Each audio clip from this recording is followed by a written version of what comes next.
Hello and welcome to the Easy Allies podcast. I'm your moderator, Brandon Jones. Joining me this week, panelist Michael Huber. Hello. Michael Damiani. What's up? My enthusiastic co-moderator, Mr. Daniel Bloodworth. Hello.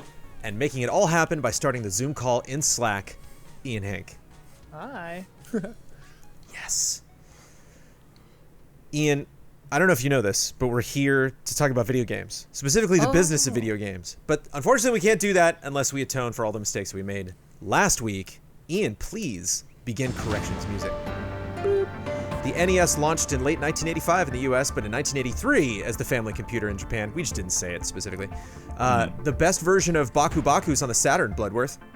I guess you didn't know about Baku Baku. Eat that, blood. Somebody says the Saturn's where you want to go, because it's such an easy place to go to play games. DayZ is not on Epic Game Store. World War Z was free to get at one point. I think they had a weekend. I meant to say World War Z, not Nice. DayZ. Yes, correct. That is a good correction. I was misspoke. super hardcore desynced for like a good chunk of the podcast, which has never happened since we've been doing Zoom stuff. I have no idea why. I'm staring at those audio bars the whole time. I'm not really looking back at that video, because we dip in and out. But I mean, I was out. So apologies to people who, for that. Yeah, that definitely bothered some. Something I will look out for and make sure that doesn't happen again. And as quickly as I can, Konami makes most of their money from video games. That's how it's always been, not from Pachinko Casino, with Pachinko being one and making the least. Konami Holdings has four main businesses and companies: Konami Digital Entertainment, Konami Amusement, Konami Gaming, and Konami Sports. KDE has the most money with PES, Yu-Gi-Oh!, Power Pro, and many releases on console and mobile. So, we're still, as we've seen, they're still popping up. They're still making games. Right. Resting on their laurels. I still want to give that Skeletak game a shot. Yeah. Skeletak, yeah. It's funny though because they don't have that many games. It's just like anytime anyone mentions it, it's like retweet. Yeah. And corrections music. Well, Before we get into the big news, very quickly, let's play gaming Gladiators. We are going to be setting up an arena when all of us get out of these stay-at-home orders. We're going to have video game characters battle each other to the death. I don't know if Alexander Zveryanov has dropped one on us yet. Claptrap from Borderlands versus Kara from Detroit Become Human. This is a robot fight. We got Bloodworth here, who's a Borderlands fan. Oh, this is easy. This is easy, apparently. Yeah, all Kara has to do is stand at the top of the stairs. right. Yeah. Win. Well, Kara's taller. This is an arena, so no stairs or stairs. I mean, I think what if it's just a dirt arena? She just has to kick him and he's done. All right. Seems like Kara's the upper hand. I mean, she's run across like 6 lanes of traffic. I think she could probably outsmart Claptrap. I wonder if anyone's emotionally invested in that. Cody Spencer, here's a good one. I'm glad to have Huber and Bloodworth on for this. Adam Jensen versus Corvo. So that's the protagonist of 2 Deus Ex games versus Corvo from the first Dishonored. And the second one? He was in the story, but he's not playable. You can choose to play as him, I think. Oh, okay. Stalemate. What? Come on. Stalemate. Yeah. Come on. Two That's your people bet? of You're just not betting? that is a straight up stalemate. Two people of very equal skill levels with very similar skill sets. I say straight up stalemate. Corvo has a little more supernatural stuff, but Jensen has more technology. I think it's a tie. Cody hit that on the head. It depends on the rules of the universe of that our arena is in. If it's like Arcanum rules where magic, like the presence of magic, like screws up technology, then Corvo has an edge.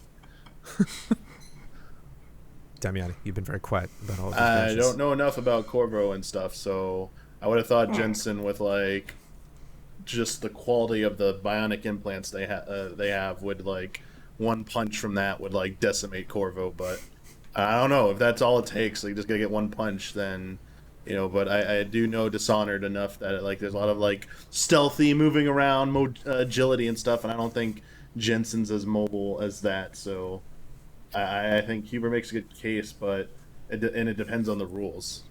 I'm trying to think in both games because isn't there like a pretty significant cooldown on your abilities in Dishonored? Like you can't spam them. It's not too bad. Most of them, It's not too bad, but like I could see Jensen.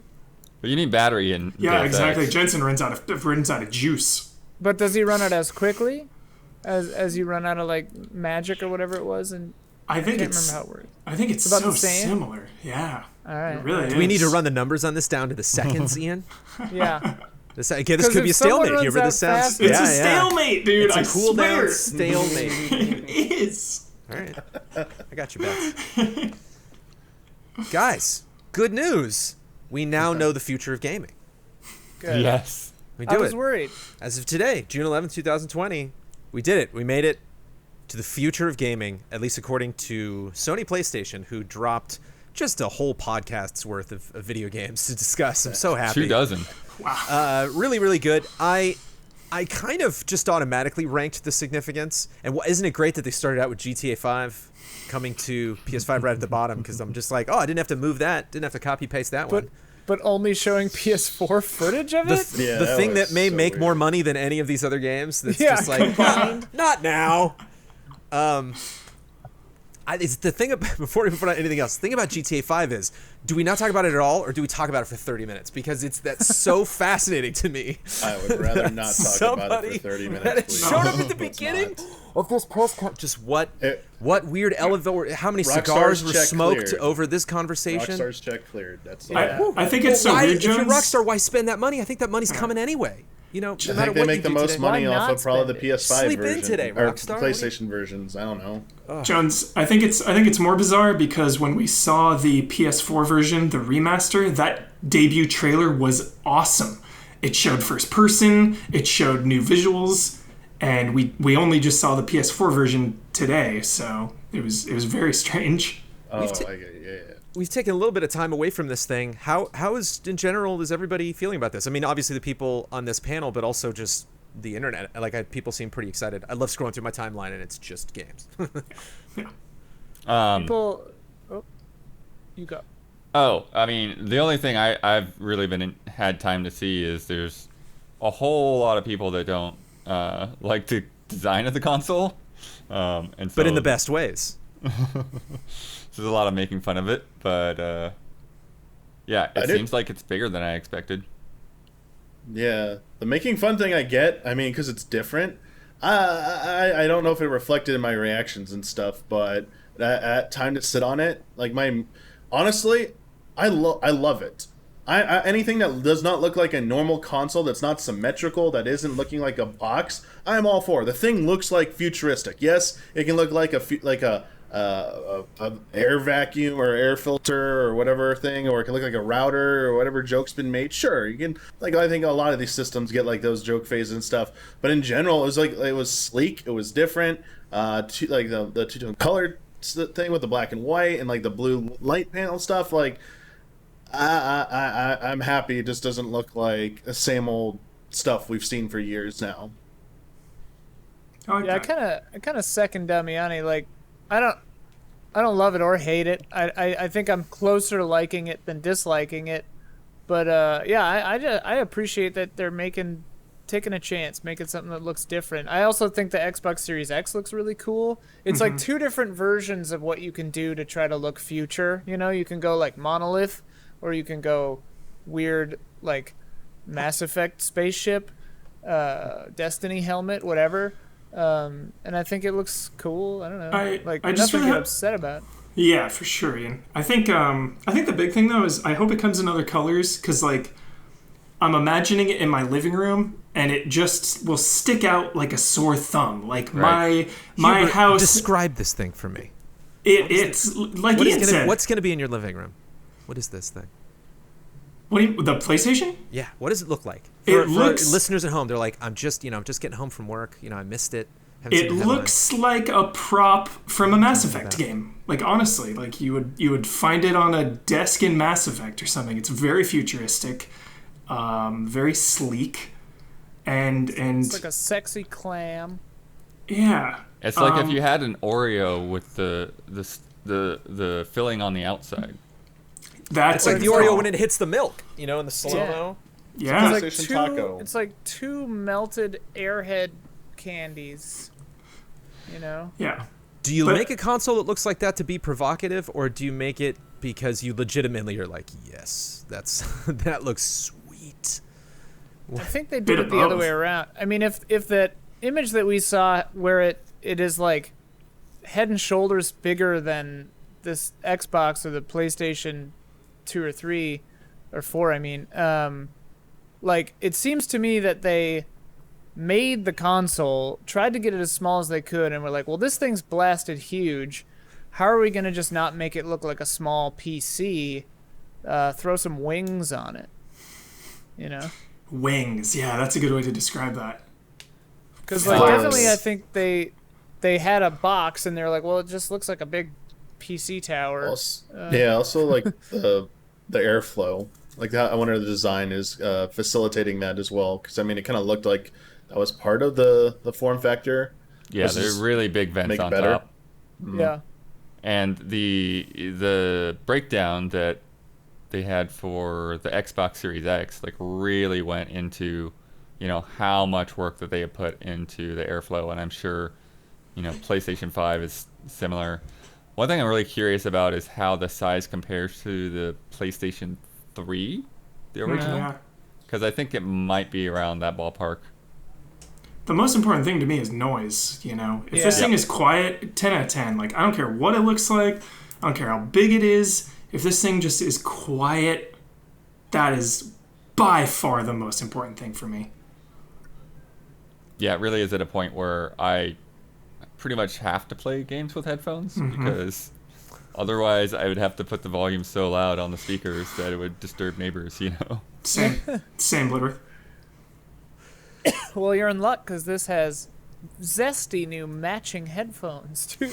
Yeah, that was such a bizarre thing. So whether or not they come boxed or not, I don't think they will. 1000% will not come boxed. Well, I mean, they showed two SKUs. They showed a discless version, the digital edition, and then the one with the disc reader. Yeah, that's just the PlayStation 5. Yeah, in someone that shot, it was just two PS5s and two controllers, basically, one each. Yeah, but you'd imagine maybe the discless version would be cheaper, but at the same time, maybe instead of like confusing people at different price points, just having a fixed price point. Maybe my roommate actually gave me this idea. They were bringing it up when we were talking about this. Maybe the discless version comes with some of those accessories to offset to keep it at the same price point, which they didn't reveal price point also, but. I don't know. I can see them doing both, but I like that. I like them having it both in front. In fact, I'll say this now. I'm probably going to get the discless version up front because they're probably going to do a PS5 Pro at some point, which will have the disc drive. And by then, like, I'll care about, you know, all the features and stuff. But I'm expecting this thing to cost a lot of money. And if for some reason discless version is going to be cheaper, I'm taking the discount. Would backwards compatibility change your mind, though, Damiani? Yeah, it could. It's something they did not talk about at all in this presentation. It's one of the key things. But they have talked about in the past. They have, but they haven't shown it off. They haven't shown off how it actually is going to look. There's still some ambiguity about. They keep saying, "Oh, we're improving the list. It's going to be better by launch. You still have time," and yet they're not as forthcoming, I think, as Microsoft has been. Microsoft seems way more confident in their abilities because it's been their specialty, I think.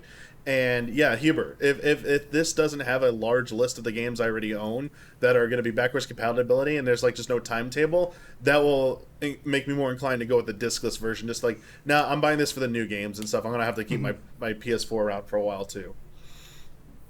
Nice. And we did get a lot of games today when I really wanted to figure out what was happening this year because I saw a lot of 2021. I saw a lot of, there are a lot of games they talked about today that don't have any release dates.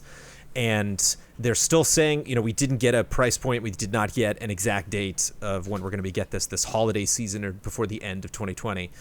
But I wanted to figure out what games we are getting this year. And there are more than I thought there were. I think I have 9 here on this list. Some that we knew about, some that we have just found out about. Nice, Jones. Thanks for doing this. This is hype. Let's go.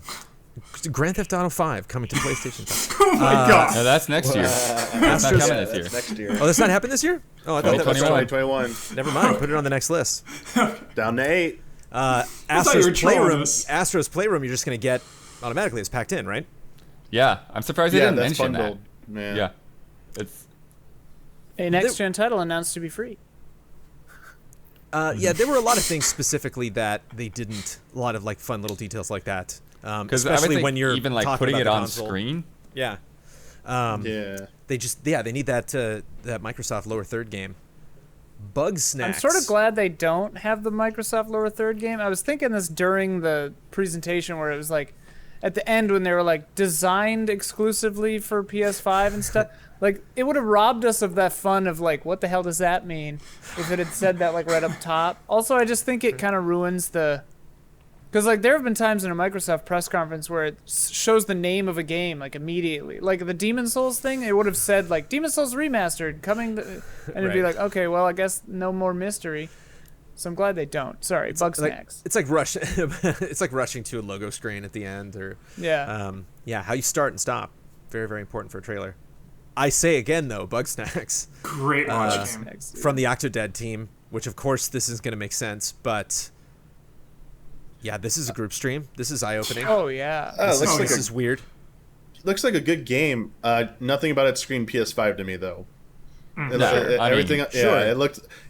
Is it also a cross-gen game? Because there's a lot of thing. There are several games in this presentation that are actually cross-gen and weren't made clear in the presentation. Like Kenna is a cross-gen game. It's going to PS4. I was like, wait, what? That looked absolutely PS5, but I don't know how it's gonna look on PS4. Yeah, but Bugsnax is totally cross-gen. It says PS5, PS4, and PC. Got it. yeah, I mean, with again, like what Hubert's talking about, the backwards compatibility. If it runs on both, cool. But with that art style, it's like, that's just how they probably wanted it to look. Like, it didn't look technologically limited to me. It just looked like that's the style they went for, you know? Same thing with Goodbye Volcano High, which is like, even the frame rate was kind of low. It's just like, that's because that's the animation style. Maybe they didn't have the budget, whatever. But it's like, that's just a choice, you know? Whereas, like, I think don't crucify me for this, but like Resident Evil 8 to me looked not quite as good as I thought it would, like graphically. It was some frame rate issues. Yeah, it had some frame rate Yeah. issues I saw. Well, and like you mentioned the faces looking good, and I'm like, they look good for now, but they don't look PS5 good. Like, Old Man looked like decent current gen. It didn't blow my mind, you know? Whereas like Project Aetha or whatever, her face looked really, really good. It looked I but it looked rough, too. mostly agree with you, but I'm wondering how much that'll change when you like see it in action versus stream. Like, I feel like that gap is getting even more extreme now with like streaming versus seeing it in person. Absolutely, but also like even within the Resident Evil 8 trailer, the graphic quality seemed to be inconsistent. Like the little branches at the beginning looked bad, and then stuff in the village looked like Resident Evil 7, you know, like RE Engine, and then it gets to that mansion, and like maybe it's just reflective surfaces like shinier wood, whatever. But like the witches and the mansion and stuff, like I'm like, this stuff looks great. Yeah. So it's like really weird disconnect because it's like that box full of potatoes look kind of whatever, but this mansion looks phenomenal. So it's like, I don't know. Box of potatoes. Yeah, I think that game's just slated for 2021. So I'm curious whether that's actually the latter half of 2021 and they just really have a long way to go. Or I if think it's cross-gen. That rawness, Ian, I think is what Microsoft was afraid of when they were just like, we can't really just show you what these games look like when they're running now. We just kind of want to show you the idea of it. And Sony's like, nope, we want to leapfrog off of what they did. We definitely want to show. There's that like super dramatic moment at the beginning where they're like, everything from this point on. Like, Do you think maybe it's like an older version of RE Engine that's not maybe quite optimized yet for PS5 that they had it running on or something? Could have something to do with VR. Something, yeah. I don't know if it's something like that. Yeah. That's another thing. Like, because you guys were saying you want it to be VR, I'm like, I don't. If it's gonna hold the game back, like if it's gonna have to run on PSVR or whatever. And I mean, obviously they can just scale it, but like, if it's gonna impact the game, I'm like, shoot for the moon, fellas. Like, but this will be cross-gen, right? I don't think it is. Resident Evil is not. I'm looking at the press release. It's PS5, Xbox Series X, and Steam. Wow, cool. All right. Well, I like that. That's good news, I guess. Did we feel that VR held back RE7? I don't at all. I mean, when you play in VR, it looks obviously a little worse, but I love having the option to do. And that's PC either or. VR as well, right? Not just PSVR. That's like Oculus and Vive, right? They might have added that later. I'm pretty sure it's only PlayStation That first. Yeah, I couldn't remember if it ever came out. other than PSVR. Are Yeah, you, that's true. or maybe also assuming that this is coming out like in early 2021 because they did not give a date or they gave a year, but they didn't do like the January or early. Right. This could come out at the end of 2021, so there might be some more work to be done on this. So is this showing off? You Totally. know, this is a very early form of it. They did show a lot though.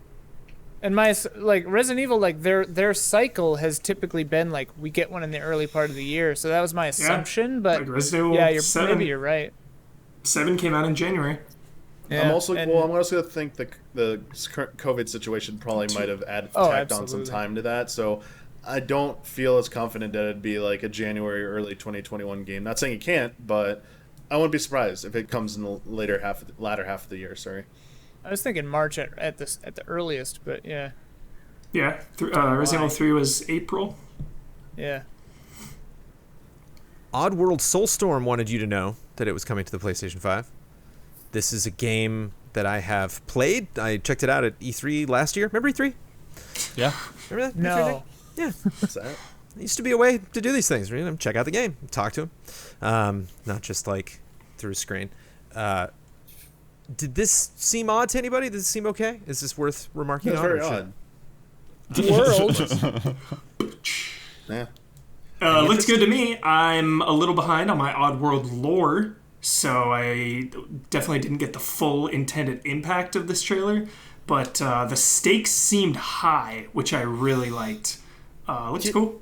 It looks so serious because when it was introduced, Yeah, it said it's like not- laugh hilariously at failure, and I'm like, Yeah. there didn't seem anything really comical about this. I mean, maybe the Right. situations will be like dark humor, but the trailer, as you said, Hubert, came off completely like the stakes are high, super intense and serious. Like the whole part where is its name Abe, the main character? Yeah. Cutting off like the bindings on its mouth to speak. I was like, this is intense. This is intense. Yeah.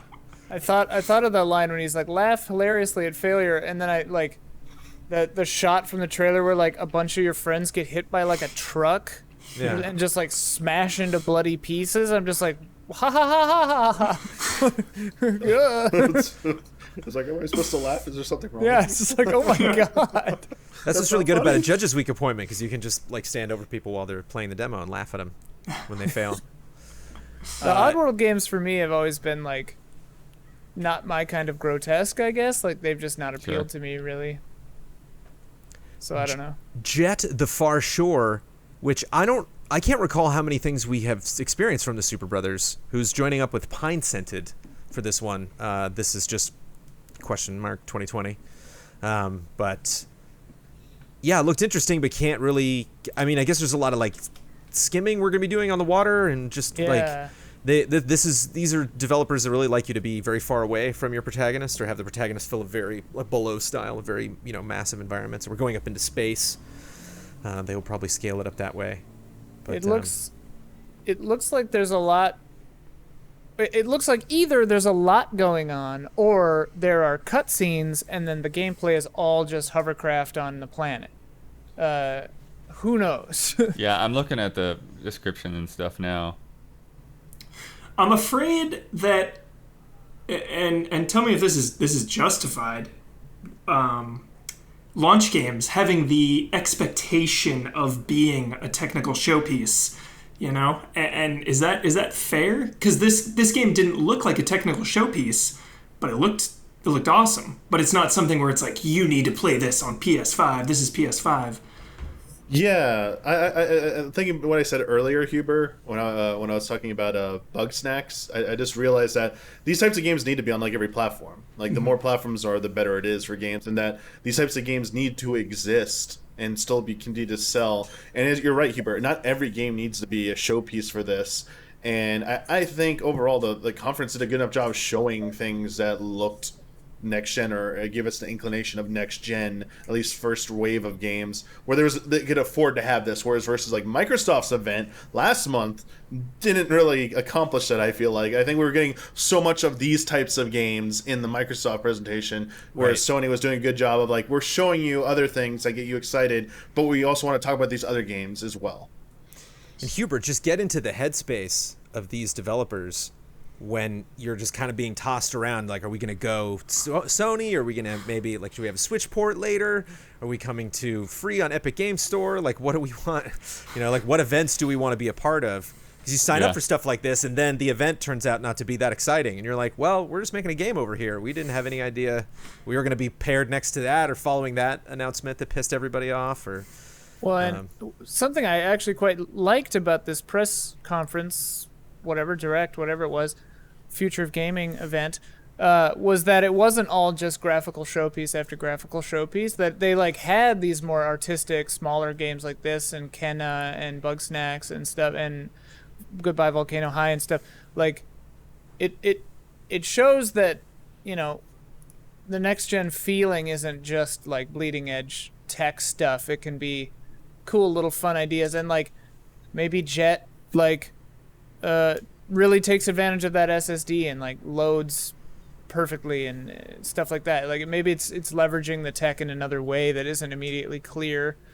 Who knows? But I mean, I think with Jet specifically, and I mean, it seems kind of early, so who knows? But it raised my curiosity, which I guess is all it needed to do. There's still a dense amount of information in the press release, but it's coming to PS5, PS4, and Epic Game Store. But the creative director says, there's a type of video game I've longed for, a traditional enough console action adventure that can reel me in with character, story, and concept, but that then lets me cut loose, go fast, be clever, and soak in rich audio and music.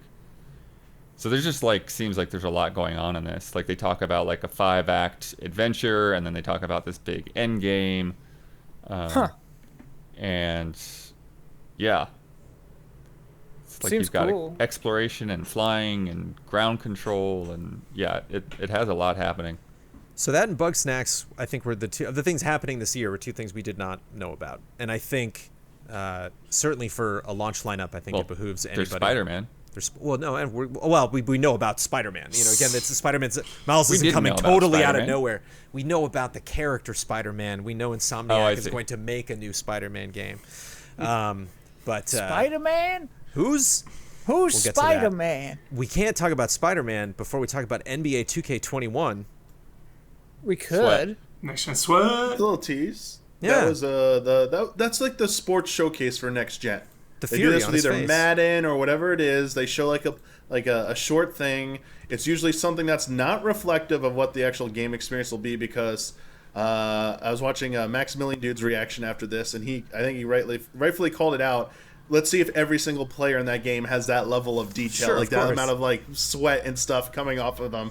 Probably not. So, but I mean, it's good to it's a good tease of to get your imagination thinking about what could next gen be. Oh, whoa, look at this. This is a great looking face. Whoa, that sweat, that looks so good. I've never seen sweat like that before. I don't know, gets I you thought kind of half excited. the sweat looked good and half looked really weird. Like the beads and stuff that were moving looked really good, but then on his face and on his leg, he just had a decal of sweat streaks. Gotcha. You know, weird wetter parts that were immobile. They looked strange to me. They looked like they were just a stamp placed on the side of his face. Everything else looked incredible. Those just stood out to me for some reason. I don't know. Maybe it's Damiani, me. if Max does a follow-up sweat count at launch, can you update us on that? Want to take bets? No, I'm just kidding. We'll see. We got to get through one betting special, and then we'll move on to the next one. What if a presentation, that one, the Unreal one talked about all the triangles. What if they were in this game we can simulate 42 trillion individual beads of sweat on the player. Sweat on the court. Sweat on the Sweat- shoes. Sweat on the can ball. get on the ground and become a hazard later in the game. They do the triangle thing where they look look at all the sweat. And they just this is just the sweat in one game. Yeah, they take everything looking but the sweat away. It's like This it's on is the sweat chairs on render. the side. They're just because he sat down for a little bit. And they One guy in the audience That's is just whatever. a concentration of sweat. It's just what's that guy's got a fever? What's going on? NBA 2K21 is going to sell a lot, but we're getting down to the 3 games coming out at the end of 2020 on PlayStation 5, according to this video, that I think are the big heavy hitters. Obviously, none of them are going to make as much money as Grand Theft Auto 5 being free, but that's not until 2021. Godfall, I think, had the worst showing of these. This is from Gearbox Publishing and Counterplay Games. Two different companies made these trailers. At least the two trailers I've seen for this. We got one Game Awards reveal of this, and then this was just off to the races with, y'all know this game and how silly it is. Let's check out some combat. And we're all like, wait a minute. Yeah, I guess we saw this trailer that didn't really tell us anything. So no, we don't know anything about this game. Yeah, it felt like, because the Gearbox logo is the only thing that makes sense. Like, Sure. it makes it feel like, okay, it's a Gearbox game still. Like, that kind of mentality is there where it's, like, kind of light and fun and, like, zany. But nothing I'm seeing, yeah, like you said, reflect. And then it was, like, earn armor. And I'm like, okay, so it's, like, that kind of game, I guess, And I guess maybe my memory of that Game Awards trailer just isn't good, because I don't remember anything really about it. It was just dudes in super huge armor looking up at some like giant UFO looking castle spaceship thing that was crashing down. It was kind of serious, right? It was very purple and red and yellow, and it was just very bold, like with colors, and just Right. You didn't see anybody's face. It was just like shiny armor. And so like, okay, I'm looking forward for a little bit more, and they're just like straight to gameplay. That's all you really need to see from this. Which is awesome. Like, I'm glad we saw gameplay, but very fast cuts. just an interesting Swimming in sevens here, musical Huber. choice. What do you think of Godfall? What are we? I don't know. No real opinion. It gave me a MOBA Smite vibe. I still don't really know what it is. I always prefer gameplay over cinematics, but there was nothing really to hold on to get hyped about. Yeah, it just feels like super focused on loot, but not in any like particularly new or interesting way. So, And then I it don't was know. just hard to focus on anything when you've got this music blaring that doesn't feel like it fits at all. And the combat seemed fine, but without really diving into the actual mechanics, it's hard to really see if it'll be good. It's looked flashy, but it's like, Yeah. what am I actually doing? Well, and it's during an example combat. of like just how editing, how too much editing can hurt you, because I kind of went away with it without knowing what the combat is actually like, because I could take any game and cut it like that and make it look like, it's just and it like doesn't show Never stop like, moving. Right, like I could take some super deliberate like one slash every couple of minutes game and make it look like that, and put a upbeat song on it. It was funny, really like good point. slow-mo going through Ghostwire Tokyo and seeing him doing like fire attack. It's Yeah, like he yeah. loves that fire attack, but it's so fast when you just watch the trailer. You're like, yeah, fire! Woo! Yeah, even the email they sent out with the trailer doesn't say anything different. It's like weapon classes, armor sets, Save us, email. fast-paced melee combat. I'm like, okay, I got it. Looter slasher, got it. Yeah, is it match-based multiplayer, or is it a adventure? Like, I have no idea. Yeah. I have no clue.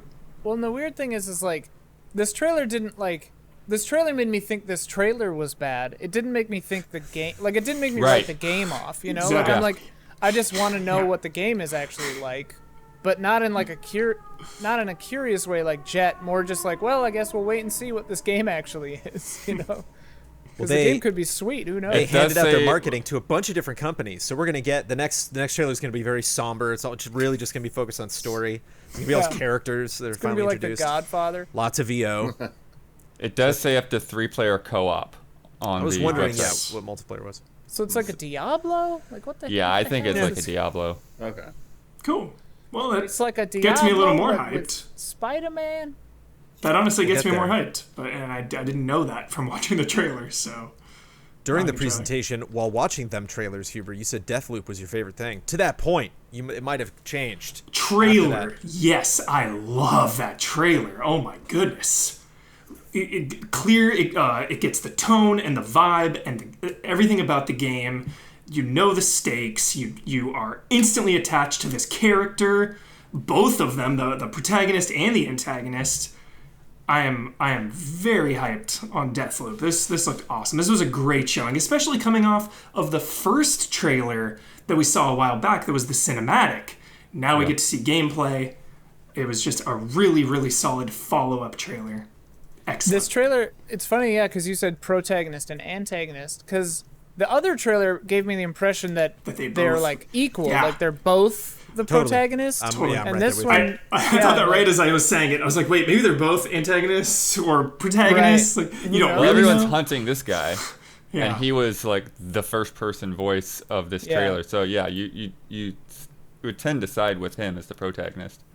Wasn't there a shot near the end where you were from her perspective? you were her, yeah. Yep. Yeah. And the other so- trailer had both of their voices intercut. So I think maybe if Yeah. we see another trailer, it'll be from her perspective. Could It be. looks so cool. Oh, that game looks so pretty cool. Yeah. And you Very know, cool concept. obviously heavy on the Dishonored vibes. I mean, Is it the he was same doing studio? Arcane. same Arcane Studios. Okay, he was yeah, doing like the blink strike. Like a lot Yeah. of the moves looked very similar. But guns. Yeah. It just didn't have that much gunplay. And from the just the other games that they have done, and they did Prey as well, right? This Yep. is kind of Yeah. more. I remember Prey being more stealth. Was there a lot of pew pew in Prey? Like Dishonored, where you're primary stealth, but then when shit goes down, it's like, all right, time to bring out the guns. Yeah, I think this is probably a bit more focused on action. Yeah, agreed. But It does kind of have a raucous bullet storm vibe.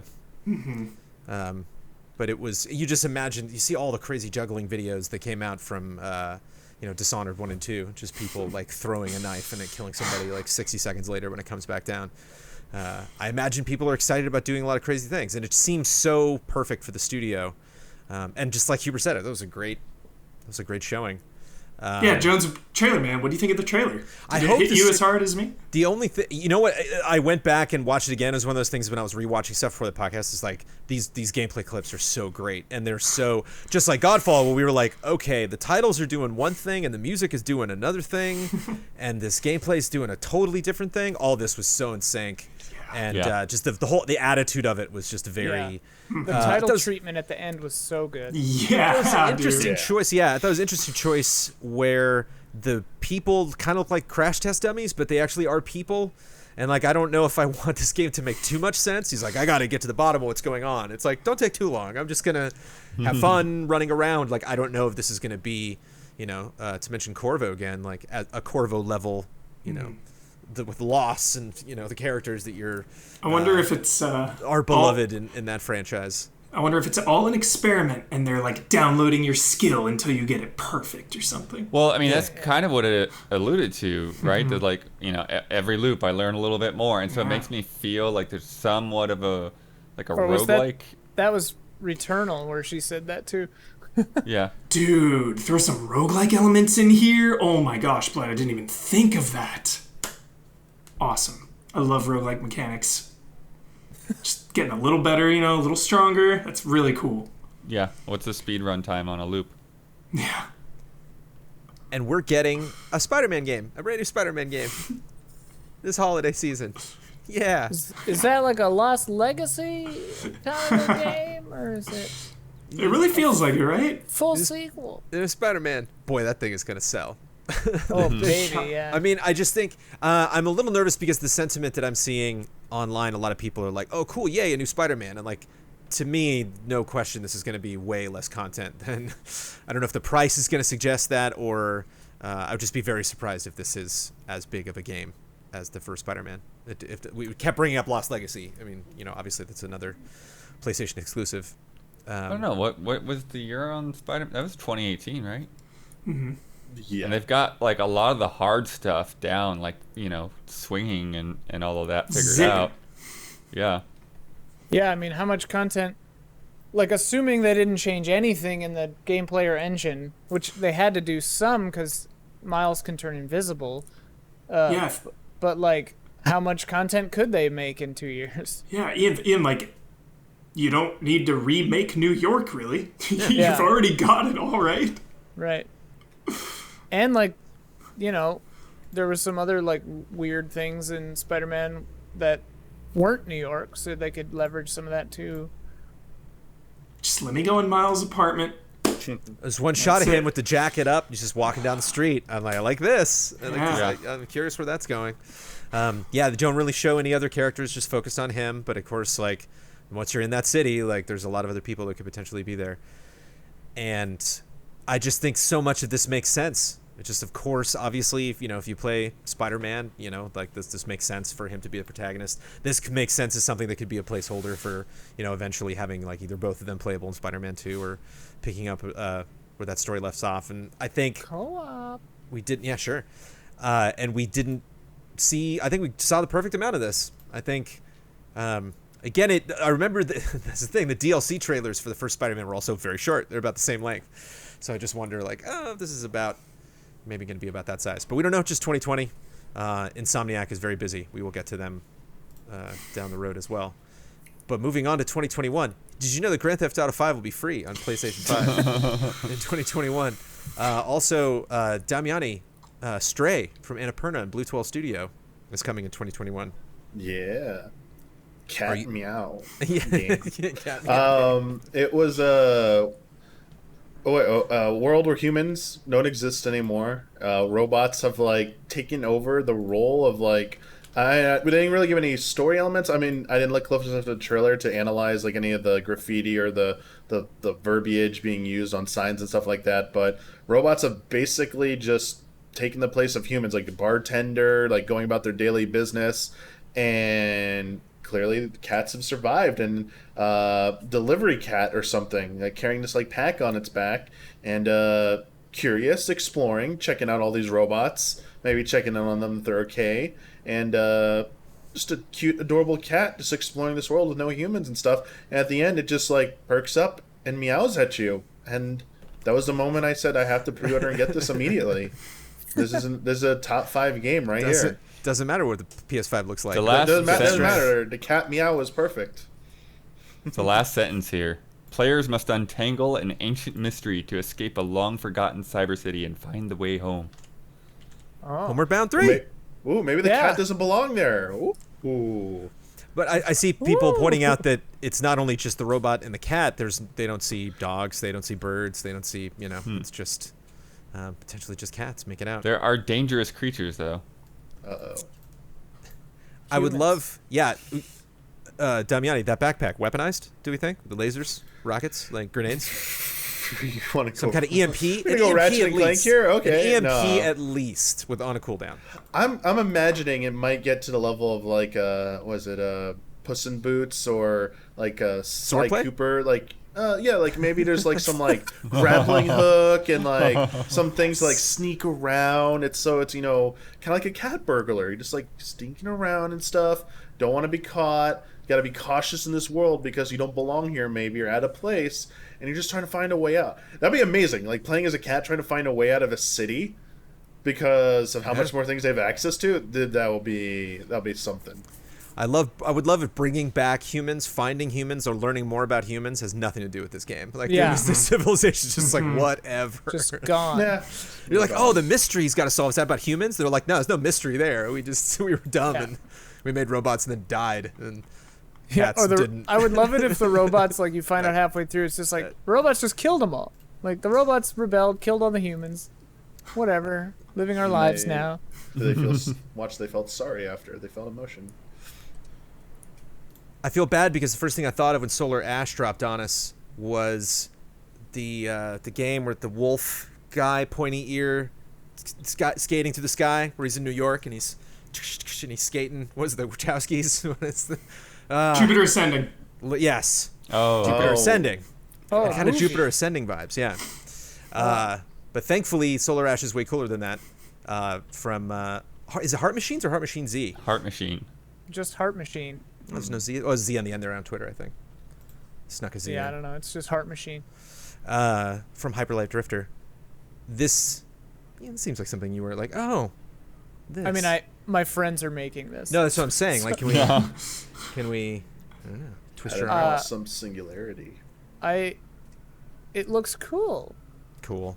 I know too much about it, so I can't I can't talk about it. But I mean, I don't know all that much, but yeah, it looks. I saw it a while back, and it looks much different. Like the art has advanced in big ways, but Ian, in keeping with what I saw. can you sketch? I can ask them. Sketch and hype. It would seem like an oversight if you can't sketch at some point on something. Yeah, I But mean, yeah, no, I- it looks cool. Not I- enough I rollerblading think- games. I love that, just that feeling. You know, it's a cool it gets- thing yeah. to do. I like how the trailer like spun the thing so you were skating upside down and stuff. Yeah. It's cool. But yeah, I think kind of the best way to picture it is like it's like Hyper Light Drifter, but in a full 3D space. You know, very similar in terms of the art style and all of that. Art style, yeah. The gameplay I'd say is pretty different, but it's got their style for sure. They say that you explored the Ultra Void, an unstoppable rift of despair, ripping through space. So it's a documentary. What does this have to do with Sony? Is this going to be exclusive for a little bit? It is or exclusive. just straight up All three of the exclusive? Annapurna games are exclusive. Oh, okay. I didn't know that. Yeah, so Stray, Solar Ash, and The Pathless. Kind of gives me exclusive forever? is anything. Well, Yeah, I mean, For how often now. is something exclusive forever? Yeah. Like, Journey just came out on Steam, so. right. Forever. And then we got our 3 heavy hitters in 2021. All of them being played by Michael Huber, I think. I think Huber is going to play all of these games. Hitman 3 starting it off. Oh my god, yes. You thought I was going to go straight to Resident Evil to talk about. I thought you were gonna go straight Ratchet and Huber, Clank. straight to Huber's heart. You're gonna have to wait a little bit. Well, potentially you're gonna have to wait longer for Ratchet and Clank. We don't know yet, but Hitman 3, dude. I know. End of a trilogy. That was Yes. something they kind of focus on a little bit, but I mean that's an interesting decision. I wonder if what you do as a team, if they're like, okay, this Hitman, train has been fun, but it's time to get off. Yeah, coming off like Blood Money, I think is the absolute culmination of the original games, and then we stumbled with Absolution, and now it just feels so good with this reboot trilogy, like better than Hitman's ever been, and like the story has been simmering in the background. It's really been simmering, the double crosses, the conspiracies. So I really hope this one brings it all home. Because even like Hitman Season 1 had a cool story in the background, but it was really minor. It didn't get in the way. They were all about like, yo, we want you to just be able to replay these levels, and it's all about the gameplay. I really hope they find a way to just drive the story home and wrap it all up in a cool way. Very you think interesting that- details here. Do you think that they'll go in a whole other direction and like make it less of an episodic thing and more of a linear story again, or? Yeah, I've got that answer. It's going to be available all at launch day. Yeah, Ah, I remember them saying that. But here's what gets a little crazy. So Hitman 3 will act as a platform for the entire trilogy, making it possible for players to import locations they own from They love it. previous Yeah. Hitman games Nice. Like They love it, doing like that. and play two, all yeah. 20 locations from the trilogy in one place. So great. So you can just PS5. You'll also Buy carry this, over play 'em all. unlocks from Hitman 2. oh, cool. yeah, the journey, 47's journey. See, Yeah. that to me, that's some next gen stuff right there. Like, I love seeing these where like even games that don't seem like a living game just turn out to be a living game later. Mm-hmm. Like Destiny So thing cool. and all that. Yeah. Ian, you were saying that Resident Evil didn't look the best. This was actually the only game, the only one shown where I was like, when they showed a bit of the gameplay, it looked last gen. But Basically honestly, the same. Yeah. yeah, but honestly, like, I don't even care. Because, like, Hitman 2, I think, still looks awesome. It's not the best showpiece, but I still think it looks really cool. I think they do environments really well compared to character animations and models. I think the environments are always the best. Yeah. Kind of their Just focus. Yeah. Yeah, just the scope of everything, like how big buildings are and stuff. So if they just get that, that's all you really need. Now, Ben put that idea in my head, man. I need a hockey mask in those woods. Hockey Is that just a masks not cutscene, or is that copyrighted. the first level? What a great first level! Just a really bare bones forest, and dudes with flashlights, and so you can like grab their flashlight and throw it and distract them that way. Or Yeah, it'll be, especially now that we're crossing gens here. The improvements from 2 to 1 were minor, like the additions. They added the suitcase. They didn't add too much, so I'm wondering if it'll be in the same vein as 1 and 2, or if they'll really start adding a bunch of they things. are talking up like they've got some surprises in here. Cool. So. It's weird though, because like if it is backwards compatible or whatever, where you can import levels from 1 and 2, they can't then make huge sweeping changes that would negate stuff from the first 2 games. Like they have to be compatible enough. I mean, unless they pull, a kind of like Mario Maker thing where it's like, even though it's this style, you can have this thing in it, like whatever. Yeah. They had that with 1 and 2, like you could use your things in 2 and the levels in 1, but it was, again, like you were saying, is very minor. Hubert, when you looked at Hitman 3 and it was kind of the one thing that didn't look as good as you thought it was going to, or maybe didn't look as good as other things. I kind of feel that about Ghostwire Tokyo just a little bit. Not that I don't think that game's going to be rad, but visually it was a little held back. And I'm just talking just raw resolution. Like that game looks extremely colorful, but like I was expecting a little bit more traversal. I was expecting a little more darkness. It was very bright for being like, I think 100% at night. It was just very... Tokyo's a bright city. It is. Yeah. That is very true. lit. Ghostwire Tokyo arriving in 2021. Shinji showing up to say hi to everybody through the video, Hubert. How do we feel? Other people. Those are my thoughts on Ghostwire, but had not seen this game run. Did not know it was first person. Yeah, first person. Yeah. Huge. What? The finger movements and Yeah. stuff were really ripping the cool. shiny heart out of Weaving Slenderman. Naruto jutsu symbols. Yeah. Yeah. You guys go. I was just gonna say I was surprised as well that it was so actiony, and I mean maybe that's just this trailer, but like from the old trailer, and maybe it was just because I had Evil Within in my head, I don't know, but like I expected it to be less of a action horror, and like Huber, you were talking about how Mikami loves like resource management and stuff, but yeah, besides like if casting spells takes some kind of resource that they had the HUD turned off, I don't know what you're managing in this. Like it looked like you were just kind of slinging spells, doing whatever you wanted. Like Yeah. it's like hexing out there. You're just like shooting guys with your magic, doing whatever you want.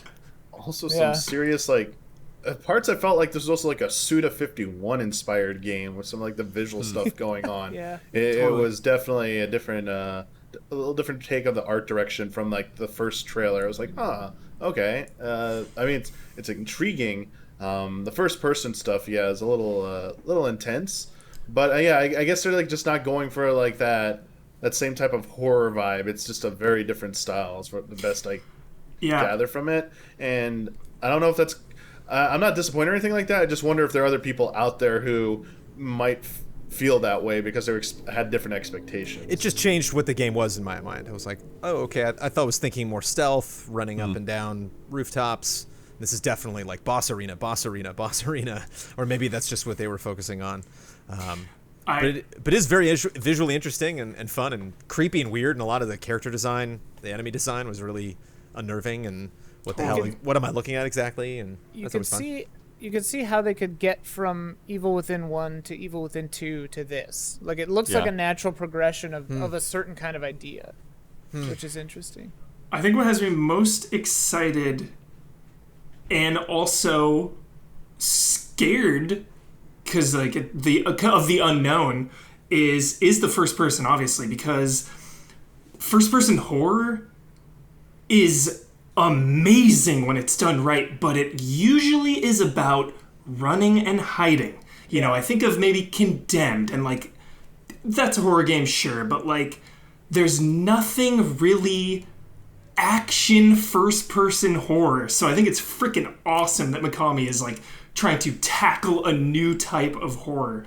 Cause I think of like Outlast and Amnesia, and those are just, and Layers of Fear. Those games are so scary, but they all have the one thing in common where you're just running and hiding.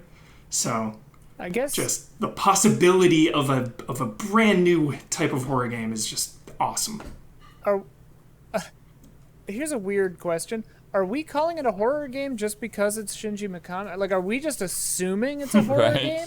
Did they ever say it's a horror game? Oh, I got he at the more. I got more like slow, Ghost. creepy character Yeah. reveal from the first teaser. The first trailer felt like a horror game. and this this was feels like an action game with ghosts. blistering. Yeah. It's Yeah. just- and you were just owning stuff. It was not. There was not a lot of like, here comes that ghost thing. Oh, you got taken out.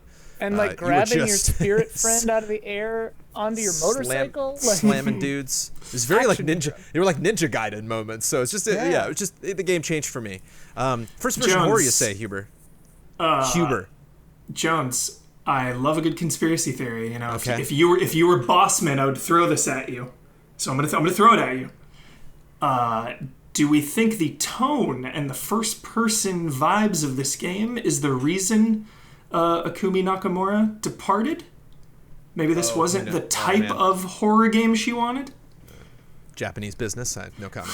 Who knows? Because especially yeah, like especially the dev scene. It's just like Well- who knows? well, because that first trailer was so horror. It was that atmosphere, you know, so brooding, and this was stylish action. Yeah. I mean, it So is very possible because there were shots in this that, like, I'm thinking of when you're in that tunnel or hallway downstairs or whatever, and there you see the shadows on the wall. Yeah. Like, there were parts of this that I could see being like a slower section of BioShock or something, where it's like a creepy thing. And it's very possible, again, that they just edited this trailer to show us the combat, and the pace of the game might be way slower. Like, maybe they were... The first Sure. one was very meditative and freaky. This one's very actiony, but like really, it's a combo of both. Like, is my assumption. But yeah, looks cool. Yeah. No, Yeah, there's a lot of Tomas. interesting stuff here on the PlayStation blog. They kind of outline 3 of the spirits and like derived from like different emotions and stuff. And then there's also this like group of people wearing masks who are like Onbu, attacking you too. Damiani. Yeah, the Onbu, yeah. Onbu Black Ops. Third What are they party. talking about? I don't know. So many Naruto Yeah. inspirations here. Is the absence of people? You remember when everybody vanishes? The first is that in the first trailer. Is that done for the sake of the story, for the emotional impact, or are we just clearing the streets to increase the frame rate? I don't know. It's PS5, baby. They can put millions and billions of people. That's on what it. they kept saying. They could do whatever they want now. Well, it's weird because one of you guys said this during the trailer. There's like a digital element to it too. So I'm wondering if Yeah, it there's was some way kind of more like techno. Assassin's Creed element happening where you're like going into a simulation, or I don't know, but like the logo came on like digitally too, and You're like ghost the hacking. transitions. Yeah, you're ghost hacking, and it's like maybe if you're in the spirit world, you can't see living people, because like the guy you grab and put on your motorcycle, right? He's going from spirit form to human form. So maybe you can't interact with the other or something when you're... well, it says 99% of the population has disappeared. Wow. 99%. The dream. That's a brutal. Yeah. Yeah. But That's why you it's- gotta take motorcycles. They also talk about with the hand gestures, they're tying them into the haptics and the adaptive triggers. They better, man. Curious Just how one that fancy feels. graphic. Oh my god, if you're doing Wasn't enough combos, for me. dude. Yeah, what if you have to be Yeah, like that's moving your fingers? Oh, man. Awesome. And they talk up the 3D audio a lot too, like searching things out by sound. Hubert, you don't need to worry about first-person horror, bro. You got Resident Evil Village. Woo! Resident Evil Village. Don't want to call it 8. It's so weird. It's so weird. The sequel to 7. Don't want to call it 8. Putting it It's in there. simpler to not call it 8. I think, yeah, it was, in that extra video that they said, I'm completely paraphrasing, but it just, to me, it sounded like they were like, yeah, we just like to piss people off. Like, it made us laugh, so we did it. They're like, we don't. It's like, why is 8 in the title there though? We're like, I don't know. To look at you when you ask that question, I guess. There is, nothing I don't want in this game. Maybe a little better frame rate. It's fine. I can take. Give me that game today. I'll play at that frame rate. It's fine. Yes. I can work that. seriously. It looks really cool. Aesthetically, this is everything. I'm getting vibes of, again, Code Veronica 4, just in terms of like, it's not just the big business stuff. It's these personal stories that you have to kind of connect the dots and learn about what happened to these people. I wouldn't be opposed. Here's the question I throw at you, Huber. I wouldn't be opposed if it wasn't Ethan. I don't know. There was a vibe of this if they were like, Ethan's back. And it's like, I don't, you know. Yeah, Right. He was a pretty whatever protagonist. Not in a Pretty bad bland. way. Blank He just never canvas. got in the way in 7. And so like to bring him back specifically, I hope it's not too much like, you know, all that Ethan baggage you had from 7. Like, I don't, Ian baggage is a completely separate category. That's a We're whole. We're not going to get through that in a PlayStation 5 game, I'll tell you that much. I do appreciate it though, because he's so like on the bottom of all of these Resident Evil legends. So it's cool to be playing as him again and having, you know, one of the main characters, Chris Redfield, kind of be a potential antagonist. Yeah, Or reinventing himself for the first time. Yeah, and kind of being in the background or the sidelines of the games, because you know so many times we've been playing as Chris and Jill and Leon. It's cool to shake up those characters. Just when like in the house when he's like confirming the kill, dude. That was more bullets than John Wick. Yeah, It's like 9 shots. It sounds from the press release. It sounds like Chris is like the thing that starts all this up. Yeah. Yeah, I mean that cutscene is the beginning of the game. Like I think. Yeah. Yeah, for sure. The prologue. Ethan's why when he screams that is very good. Yeah. Like it's like sad and enraged and confused and yeah. Totally. Love a good I why. Some of my favorite type of horror is cultist witchcraft stuff, and it looks amazing. I mean, I'm immediately more interested and fascinated with that coven of witches more than the Baker family. The Baker family is awesome, and it was so new and jarring for the franchise. But I think honing in on witchcraft is such an awesome direction to take Resident Evil. Resident Evil Bloodborne. Looks dope. Yeah, is Will they that resurrect Ethan? Wesker? Seriously, like resurrections, the werewolves. Like, what if you can turn into a werewolf in this game? Mm-hmm. Just mind blowing. And I said it earlier in the reactions too, where it's such a natural evolution for bioweapons in this series is being able to flip a switch, turn it on, turn it off. Because so many times it's all or nothing with this stuff. It's like, turn me into a freak monster. it's like the Hulk. You just lose Yeah. control. So You don't- The introduction of witches though, like you don't think it's gonna go like weird to describe Resident Evil as not being supernatural, but like you don't think it's gonna go supernatural, dude. Like they're not gonna actually have magic. It's still gonna be based on Las Plagas or a virus or something, yeah. blood rituals and Yeah, stuff. like yeah. Because she's like sucking his blood Yeah. at that point. Yeah. Yeah, So I I'm wonder- curious how they position it. Well, And we then know, there's that- you see that giant tower. It's not the end of the game. It's the lab under the tower. You get to that yeah. tower Yeah, finally, you and then know, you you're- fall off, and then and you you go get to to the an elevator, island. and then you go You're get going right. 100%. Yeah. That's just the the end of military. disc 1 right there. Yeah, there's the Ada chapter after that. Yeah. Right. Yeah. The giant lake. Yeah. And glad to see him take one more shot at a minimum with first person. We just had the amazing Resident Evil 2 and 3 remakes, which were classic third person style, but cool that they're doing first person again. Very excited about that. Am I getting my games mixed up? Because did they say in this one that it's more open? Yes. more open You're area? not getting it mixed up, but you're correct in that they said this one's going to be more about exploration, they said.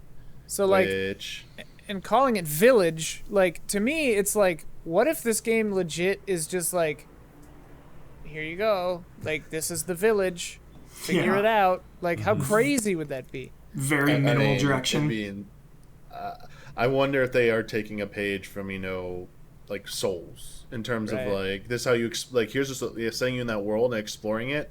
Because I think if they're going to go more, if they are going to go supernatural, at least the appearance and illusion of I supernatural. think it'll and start putting off that, seeming, like like I love that. I love unraveling the mystery because this feels so much like I love this because everything about this is screams 4 to me, like 4 vibes. Like what's less plot? Like no, sorry. What's like why are these villagers going crazy? Like what has them under control and stuff? And like who are these, like who's Salazar and Sadler? Why are they like dressed in these robes? Like they got magic and stuff. Like what's this? And then like at the end of the day, it is just it's just biotech. And I love that. I love seeing how far it goes and stuff. And then like you realize like everything, it was all charade. They were really controlling with all this stuff. So I can't wait to see like how these werewolves are like, no, it's really this, and these witches like, nah, we put something in your blood and stuff, and it makes you imagine us having these powers and stuff, but you're really hallucinating and stuff like that. Yeah, so, what if Chris is under control, Damiani? What if I mean, he's that's being what I'm controlled expecting. by the witches? I'm expecting he is under, like, there's something under the influence of them,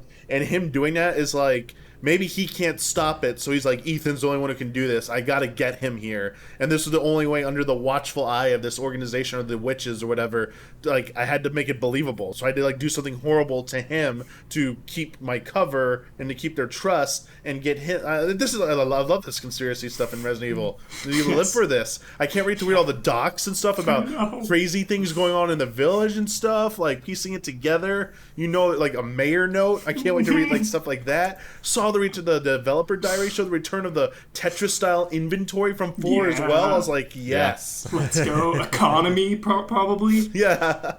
Sure. Is the shopkeeper gonna make an appearance? Dude, I was gonna say, what if the merchant shows up? Dude, what are you buying? That would be the best. That would be. I would lose my mind. Or you like get to meet his family, It's like, that would be so cool. He's passed it on to his daughter, who carries on. Yeah, He carries a family photo around. Yeah. Honestly, we revisit Raccoon City so many times. Like, what if we're just revisiting the village from 4? Like, it could easily just be the nearby. same. Yeah. These people have heard of it. It's the other side of the mountain. And- The castle looked like more like a gothic, like Romanian castle or something, not like a European castle like in 4. Yeah, because 4 is Spain, right? Yeah. This like- is like Eastern, yeah. Remakes get me the same. so excited, but nothing gets me more excited than moving the story forward. So that's just awesome. Well, Sony's just been prepping everybody for Resident Evil madness, man. They dropping the big reveals of RE2 and RE3. Yeah. Now RE Village. Damiani, your conspiracy theory, I need you to turn those eyes to Pragmata, who's the only game announced for 2022. The rest are to be determined. Oh, right. What Xbox retweeted this, I saw, and they sent out their own tweet saying that this is the first new IP from Capcom in 4 years, which I had not thought about when I was watching this video at first.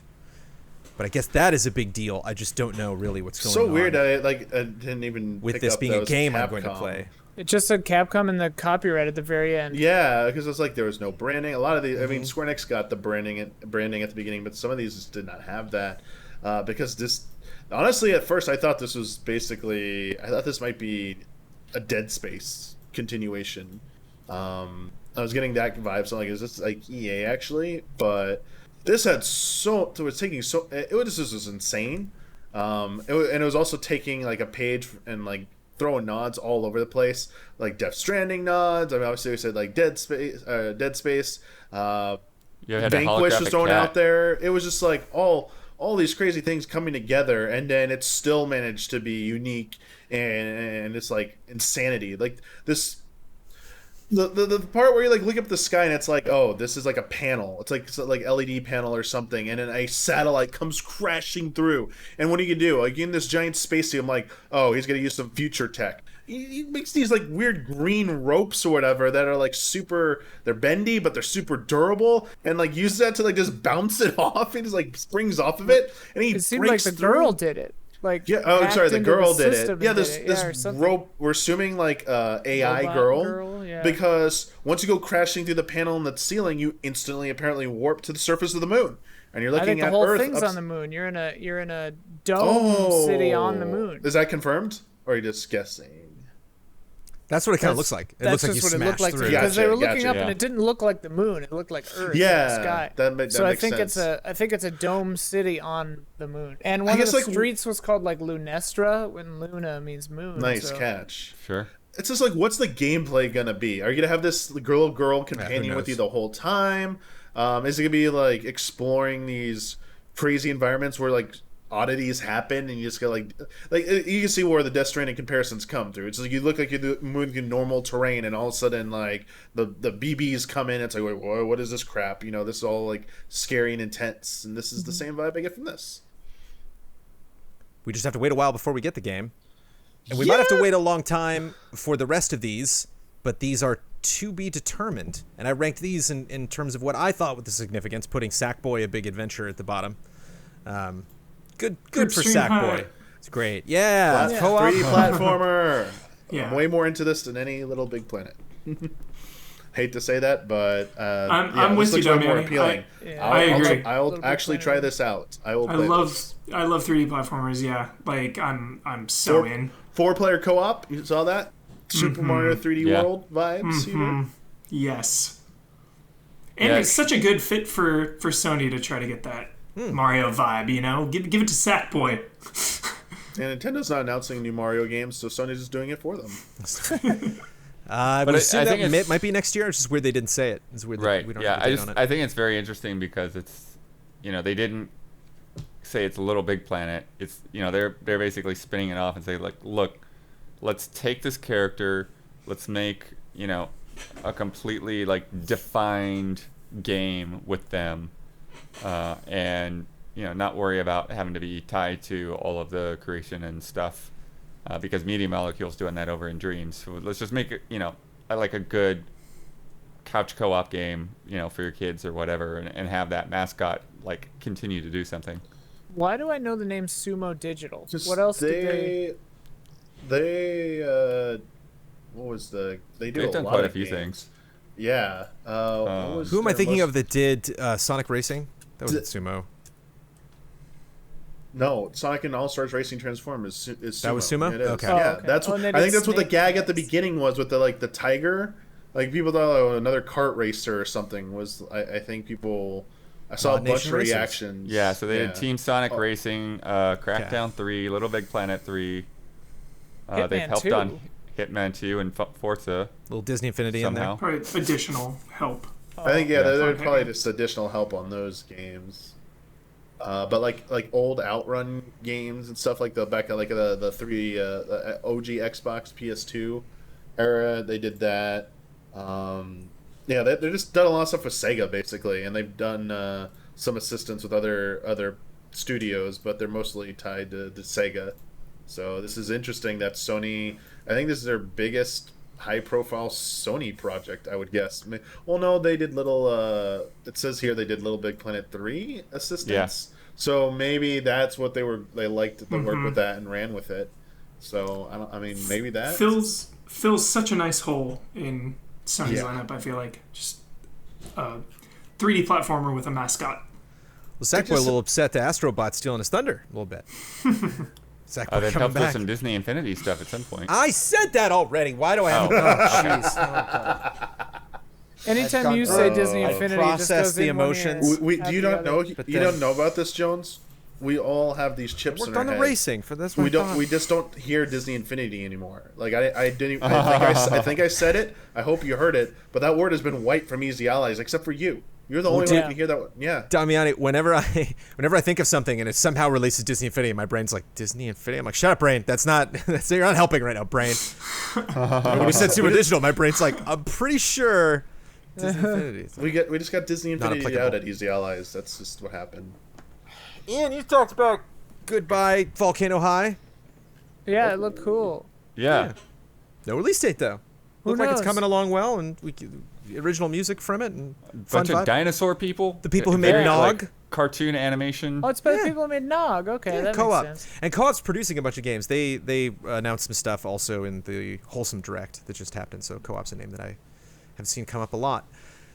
Destruction All Stars seems like an underdog a little Yes. bit. Like a what's the Oh the my gosh, this game. what's the Yeah. what's the word? A white horse? What am I thinking of? Dark Something- Horse. Dark Dark Horse? horse. Dark horse. Oh, yeah. There it is. Not This a white looks horse. so awesome. I am so intrigued. Seems It's gonna harmless. Just yeah, kind of it's- fun and It's going to come down to how it feels playing Yeah. with each other and Yeah.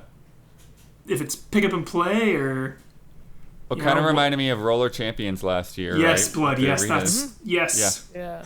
And then definitely has a little bit of some Rocket League flair. With it seems like you can do a lot with your cars, but then you can also do stuff with like people running around the arena too. So cool. Well, it looks like when your Yeah. car blows up, you shoot out of it, and then you're running around. Oh, I wonder if you can hijack somebody else's Yeah. car, toss No. it out. Wonder. No, I want to What? be on top of your car, Bloodworth, and then Yeah. you drive me into someone, and then I jump on that. They showed Like, someone on top of a car, like Yeah. Yeah. They did. Like having those types of co-op encounters. Lots of So cool. great destruction, which we don't see Yeah. enough of. Even just you were talking about filling holes, Hubert, like just that Trials vibe from a Ubisoft press conference. I think this just kind of came in, and the mood I thought fit the silliness that they were trying to sell. I wonder if it'll be free to play, like Fortnite style, Battle Pass. Like it seems like such a good game to just have a foundation and Also, you do seasons. yeah, good game to have a demo of, maybe good game to have a release Yeah. date of, but no release date.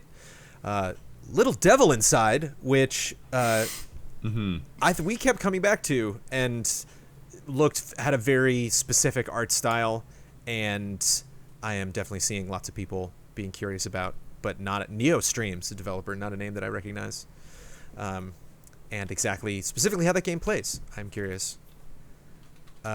We can certainly tell how Returnal plays because she's just shooting a gun like nonstop. Housemarque, the creators of Resogun. Good for them. I think Yes. this is the biggest glow up of anything that was announced today, as far as a dev coming back and just like no, this was the game that we were focused on. You can definitely see the strengths of Housemarque, but Really rooting for them. Next Well, it Machina, seems like criminally underappreciated game.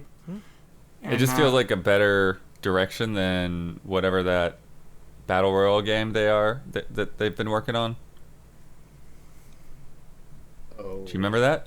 no memory of that. No, Yeah, I let me remember find the name of it. You Next might this be on the Machina test. and Well, you Matterfall. don't remember it either. But yeah, because they got frustrated because people weren't buying Yeah. the types of games that they make. Storm Divers? Helldivers? Helldivers? Or Held I don't think Storm. Them? I think it is Storm Divers. Yeah. Storm Divers. Never heard Yeah. of this. That does ring a bell.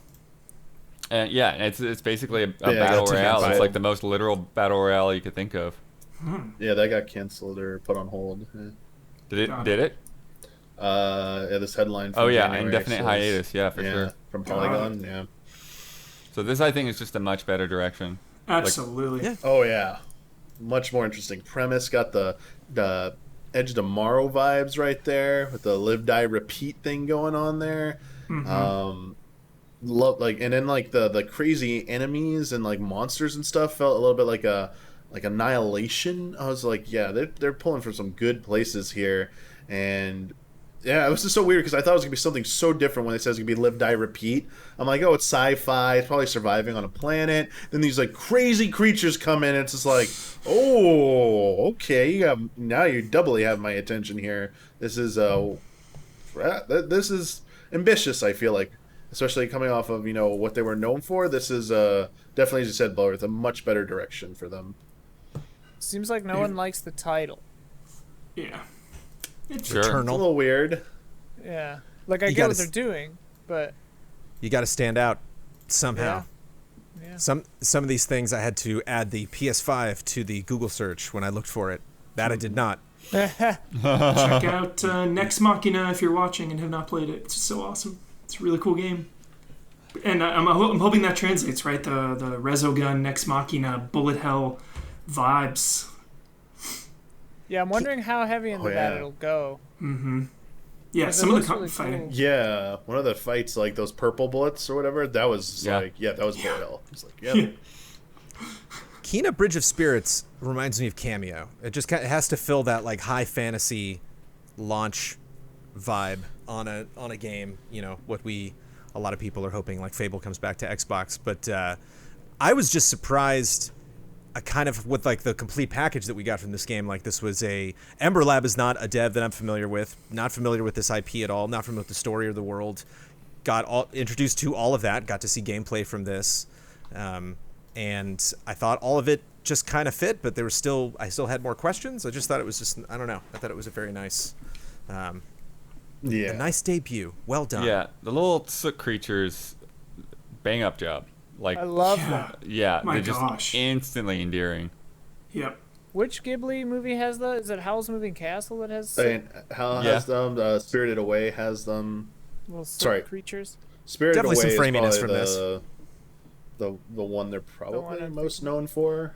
I think so. It was like the first one that had them, but yeah, the game. I mean, I thought this looked amazing, and Yeah, it kept getting dude. better. The more I saw of it, the better it got. Because like the first shot with the two little like gnome boys running around, it's like, okay, is this CG or not? Then they show like the kind of like the shrine thing, and I'm like, this looks pretty good.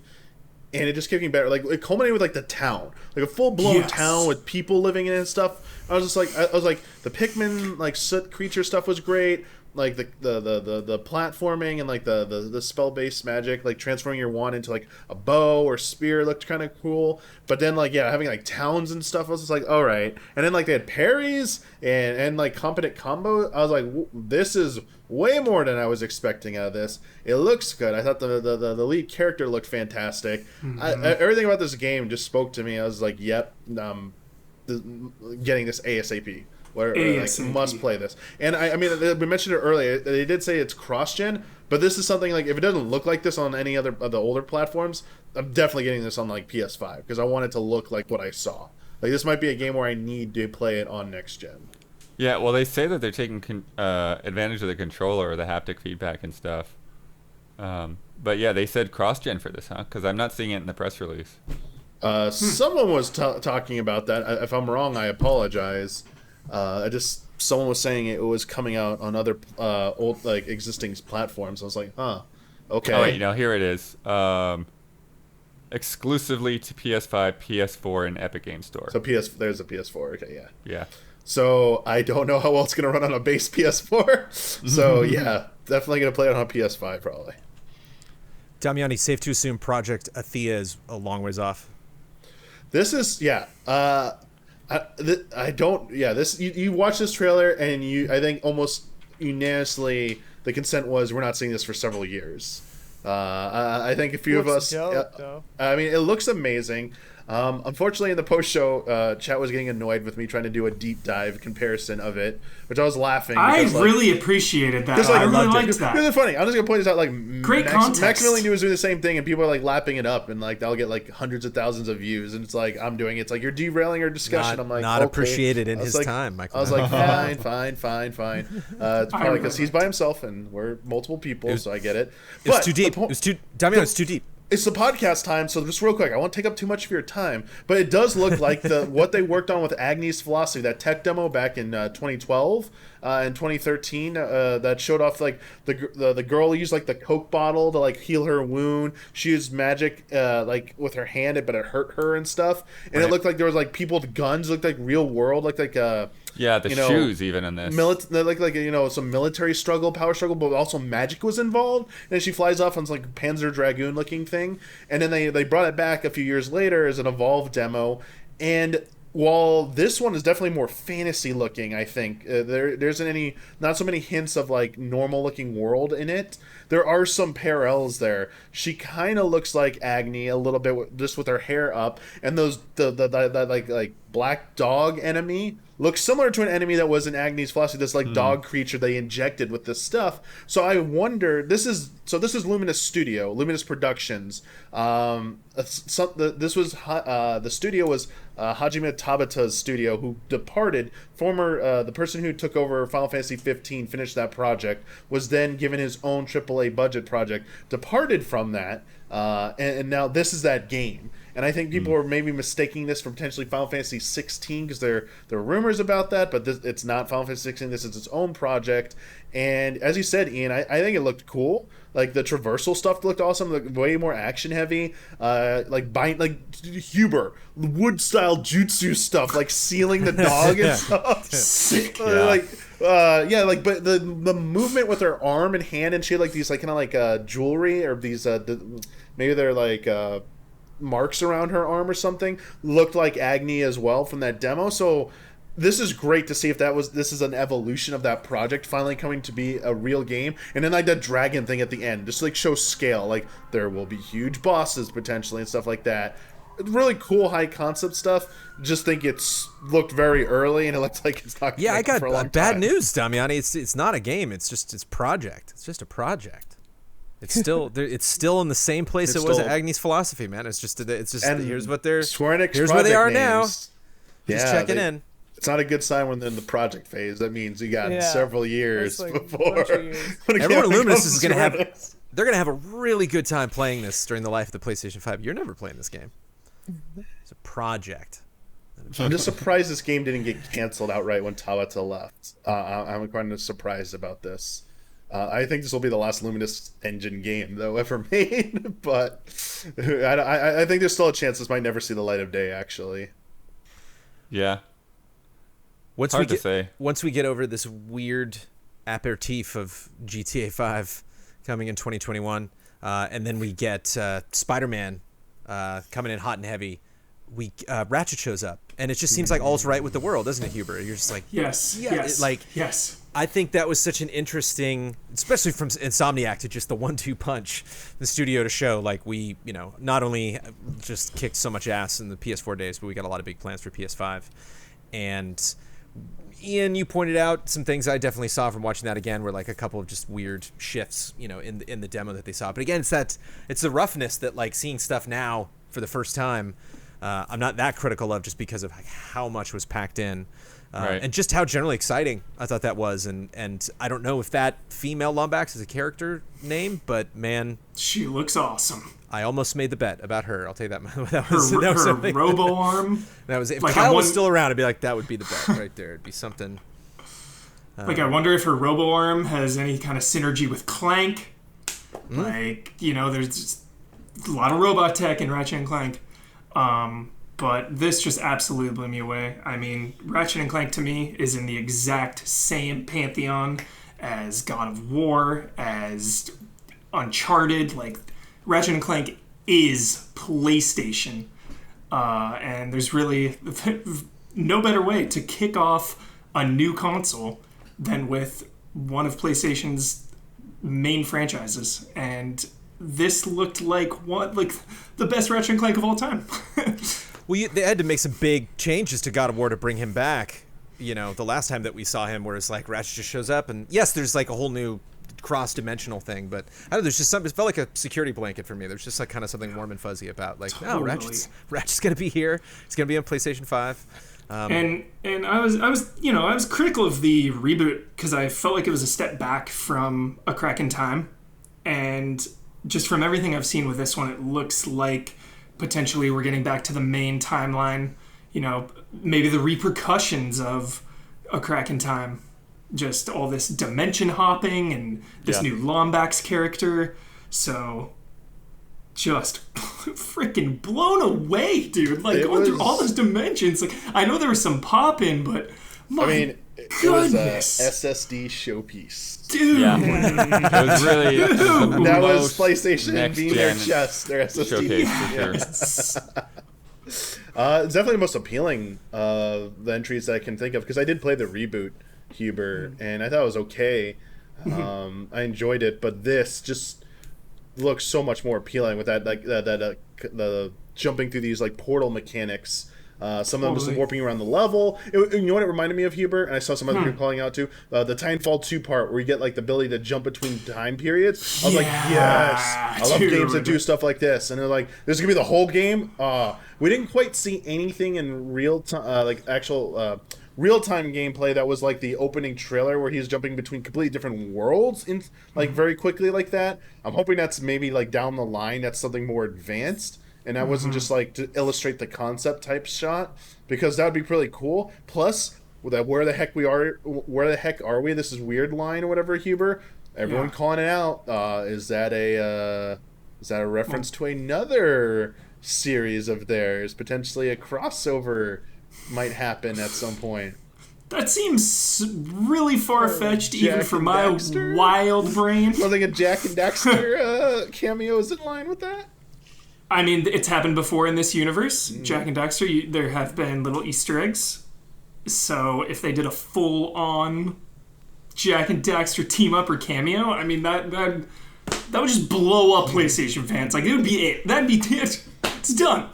Like, I can't even. Don't even get me thinking about that, Damiani. I cannot handle that. And like Insomniac and Naughty Dog, that would just be cool to have some kind of cross studio love. Because again, those franchises are just so PlayStation. So I think feeling in my bones that neither Last of Us or Ghost of Tsushima would have any part of this presentation was the only bit I got right. I think it was like the only thing.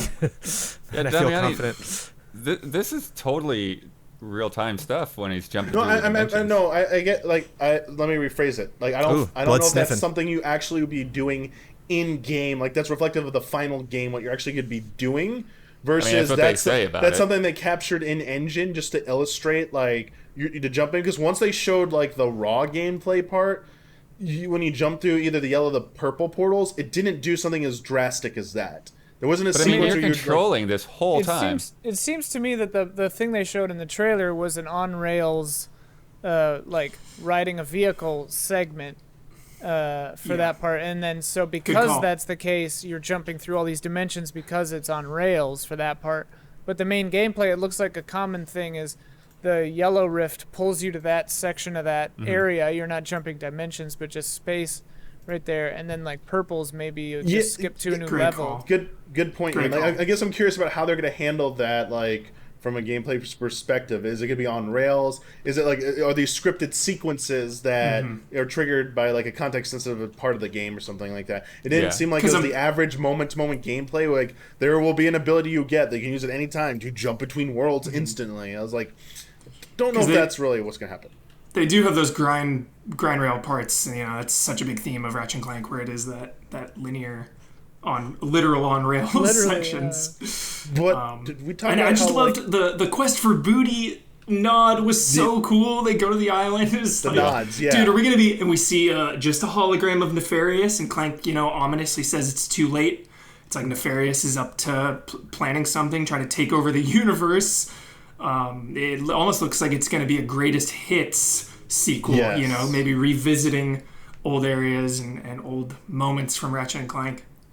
Good point. You also pointed out, I forget if it was you, Huber, someone was pointing out that like all the NPCs running around when they showed like the raw gameplay part, just like that was something that made me think it's not the visual fidelity so much as so many things are going on right now. This is one of the things that is only possible with like next gen. It's I like seeing these things. It makes you feel like the world is more alive. Yeah, the reboot just like smashing the boxes and all the bolts, like that was so crazy when they first showed that. There's so many characters running around. There's so much like particle effects and things breaking, and things seem to like stay on the ground quite a bit. They start, coming out eventually, but yeah, it's pretty nuts. And then they are doing the mid-dimension thing in the middle, however the heck that's supposed to work. Too cool. And a awesome looking new Lombax with a robo arm. Too freaking cool. What about Gran Turismo 7, Blood? You convinced? Talk about feeling right at home in a PlayStation thing. It's like now we got Ratchet's coming back, and I got a Gran Turismo to wait 5 years for. We did it. It feels right. Yeah, it's definitely Gran Turismo. What's funny is that like it felt like the driving was a little bit more actiony in a way in parts of that trailer. But I think that may just be a trailer thing. But it's cool that they had like a full, like you're just gonna play the game for a while. And it's not gonna look like anything particularly different because it's just a driving sim, but it did show off those interiors, which Gran Turismo was behind on for a while. It did show off good lighting effects, which again, like some of the past games, like shadows would look really crunchy. And I still see that from certain angles the backgrounds don't look ultra impressive. I can still kind of like get this sense that like it's not up to the detail of some of these other games in the backgrounds, but it's one of the things that when you're actually playing the racing game and not just doing a replay, like it's not going to matter, right? But yeah, I think it's impressive. I think I'd be curious to see where they actually put some of this stuff to work. Like what are they actually going to do that's going to make it feel different in terms of the controller and the audio design and all that kind of thing. Ian, I thought you said something so funny but so true, where it's like, well, it always looks crazy, so I'm not really impressed, because every time I see a new Gran Turismo, dating back to PlayStation 2, it's always like, whoa! Yeah. Cars! Yeah. They look real! And it's just like expected, you know? It's just Which so is- buddy with the whole concept of showing off how powerful each of these systems is every time we get Yeah. a new PlayStation. It's like, well, how does Turismo look? I mean, that would be. But that was what's the thing, where are we at on though. the Turismo meter? PS4, we didn't get that. We got Drive Club. That's what I'm saying. It feels good. Yeah. That put me at ease. Ian, I saved the best for second to last. Oh my god. Demon Souls. Anything to say? Anything to add? We've talked my about it a God. lot. We've slacked about it a lot. Wow. It looks so good, dude. Like, Did we know this so was gonna good. happen? Were you like, this Heavily ain't gonna rumored. happen? It had been long rumored, but Yeah. then before, like days before this event, there was a weird rumor about Blue Point is doing Bloodborne for PC. So then Right. we were all like, okay, well, I guess we're not getting Demon Souls then. That must have been a rumor. So, yeah, and then this Oh just boy, are we getting Demon Souls? floored me. Yeah, and if it is like a reimagining, if they're tightening it up and making it a little more modern feeling, like not that Demon Souls feels even that old really, but like, oh man, I'm so excited. Part of that stuff looks really old when you compare it, and I actually was really, really impressed. Not that I didn't know the jump was that substantial, but a lot of the Spyro remaster stuff when they showed look at the way the boss originally looked and look at him now, and you'd see objects completely defined that were barely even there, like some axe he was holding or something. It's like, oh, it's not just making it look better. The developers really have to decide what does that look like, and there were a couple bosses I've already seen people tweeting comparisons, and it's just like, that's hardly even the same thing that I'm looking at. So Yeah. I think it'd be smart for them to show both versions next to each other, so you can see. Well, even holy those cow. intro shots, just like the environments looked so much more detailed. Like the famous dragon carrying that upside down undead, just looks so much different from my memory. I haven't gone back and compared it yet, but And you Yeah, I was blown away by the trailer, and then I saw the screenshots, and I was just like, what? yeah. if it's got quicker controls, good frame rate, and solid online, this GG. thing is going to be just the greatest thing But that there's- ever happened. there's gonna be no way to make everybody happy though, because I imagine there's some people who are like, I want it to be super fast like Bloodborne, I want it to be just like Demon Souls. It's kind of like Smash audiences, right, Damiani, where it's like just the Melee fans are just never gonna be happy with anything but Melee. I imagine there might be some of that. I also think there might be some of the debate might be over if this is like a very faithful 1-to-1 is possible, and people maybe wanted them to take a few more liberties or something. I could see that maybe being a point of contention, because this game is from so long ago, and the series, as you said, has evolved. It's like, why did they stick so close to the original? Why did they try and do this or that or something like that? That's always the age-old, that's the $64,000 question. It's like, what do you do with this? Do you stick close to the original, or do you dare to change things? And no matter what you do, someone's always going to be vocal about and complain about ask why did you do this? It's genius you say that, Damiani, because seriously, the biggest improvement from Dark Souls, from Demon Souls, was open world.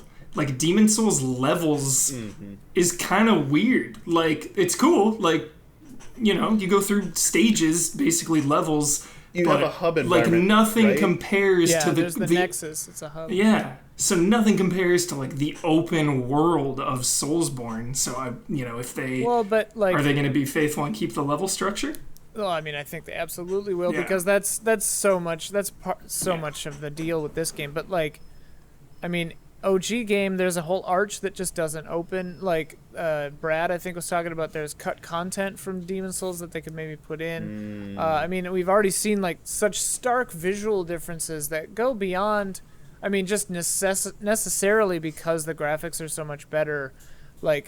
I saw one of the bosses is just the old boss is just a gray blob with eyes, and then the new one they had to, make it an actual thing with parts on it. because Yeah. it's just like the fidelity is so much higher. And like, I think the shot behind me right now, like the other shot from the trailer, I think this is from the old game because I think the trailer has like blue tapestries and different, like the buildings look different. And I think the dragon from the end of the trailer's in a different location, like roaring in a different place. I mean, obviously they don't have all the same shots from the old trailer, but like, and I don't think that they'll make it like Bloodborne because Bloodborne controls so differently, but like, I think maybe if they made it a little more like Dark Souls 3, like it wouldn't feel out of place, but it would still feel just tighter, while still feeling like Dark Souls. Because like, Demon Souls is a much more direct predecessor to Dark Souls than it is to Bloodborne, you know. But yeah, man. Ugh. Yeah, dude. Ain't nothing And bad about this. just Good. how comforting it is knowing that the Shadow of the Colossus remake was freaking amazing. So we're in good hands. Yeah. I love just that the did foliage. I add love extra Brad just like, content. just look at the grass. Look at the grass by his feet. You know, that was all the thing that's like Shadow of the Colossus. I'm like, I didn't even know there was grass here. Were they trying to do grass? Did like they just take the grass tool, just paint over. Huber, is it okay if I'm still excited about Horizon Forbidden West, but I thought that trailer was kind of just fine? Really? I'm, Ooh.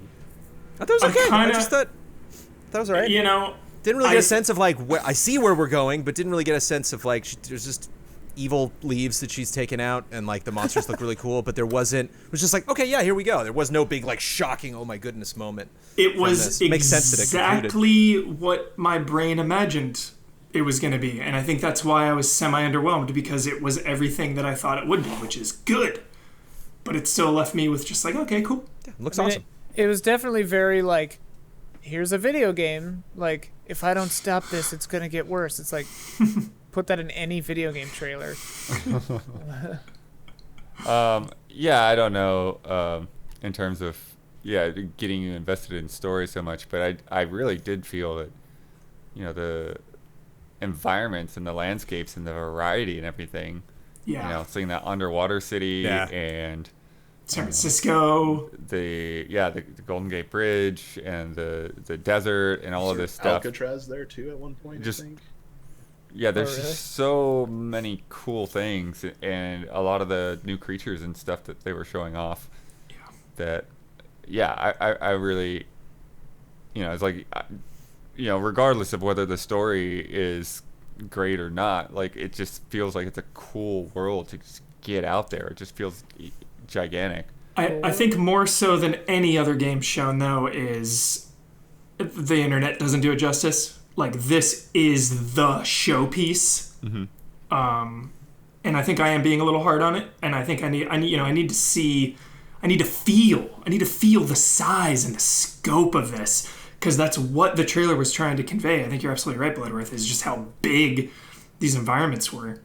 And how different. But Yeah.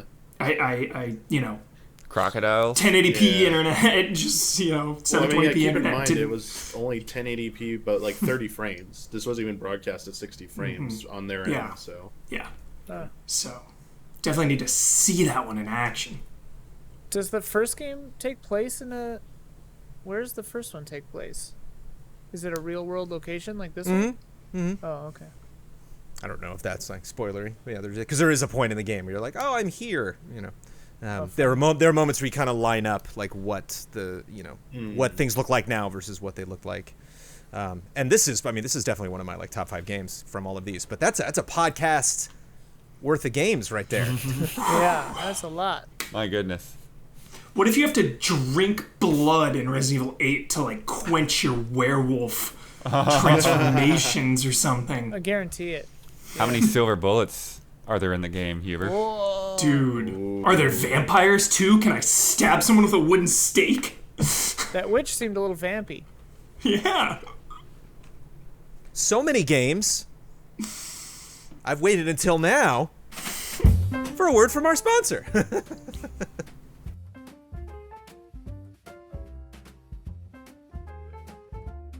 First up is Postmates. If you're like me, you hate preparing food, which is why I love using Postmates. But I kind of love them even more right now because I can get food delivered without leaving the house or even opening the door. Given what's going on in the world, they created non-contact deliveries. So now when I order from local restaurants, everything gets left right outside my door. They also have Postmates Pickup, which you can use to order takeout from your favorite local restaurants. You really need to be supporting your neighborhood spots right now. I've only been ordering local because it's a great way to support my community. And Postmates doesn't just deliver burgers and sushi. They actually make my life easier by picking up everything I need from Walgreens and 7-Eleven and dropping it off outside my door. My favorite thing to order from 7-Eleven is Soylent. 7-Eleven is like the only company that you can order them online, but you have to get them in just giant bulk orders. But I really like getting Soylent from 7-Eleven. Instant meals you can just chug back if you're working really hard. I dearly love Soylent. I miss having the Soylent in the fridge at the office. That was always available to us. So it's very convenient to get that. And every Friday night is pizza night in the Troop Jones household. So I look forward tomorrow night to ordering pizza from Pitfire Pizza, which is our local pizza place. So thank you very much for Postmates for putting them on the list. Just download Postmates on iOS or Android, find your favorites, and get anything you want delivered within the hour. For a limited time, Postmates is giving our listeners $100 of free delivery credit for your first 7 days. To start your free deliveries, download the app and use code EasyAllies. That's code EasyAllies for $100 of free delivery credit for your first 7 days when you download the Postmates app. Anything you need, anytime you need it, Postmate it. Anytime is a good time to talk about Lumen. Here's a cold hard truth, guys. Your skin has needs. If you want to look as good as possible, you need to address them now. We get it. You might not know where to start, but there's a company that's taken all the guesswork out of it for you, Lumen. I gotta be honest, I was excited when I got these products because we get stuff and then it's like, okay, let's go try this out. And that was the nudge that I needed to bother to wash my face before I go to bed.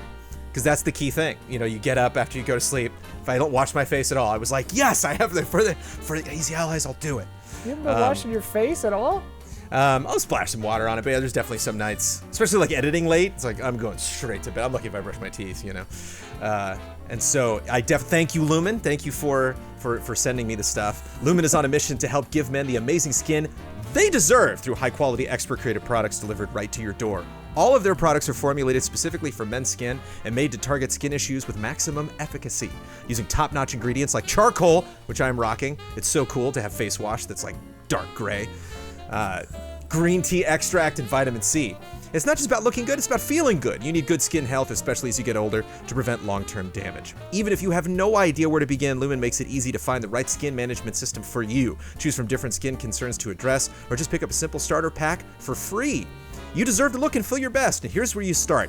Go to lumenskin.com/allies to get a 1-month free trial of everything you need to start your skincare journey at home. That's lumenskin.com/allies to get your first month free. lumenskin.com/allies to get a 1-month free trial of everything you need to start your skincare journey at home. And if you are a patron of Easy Allies, thank you.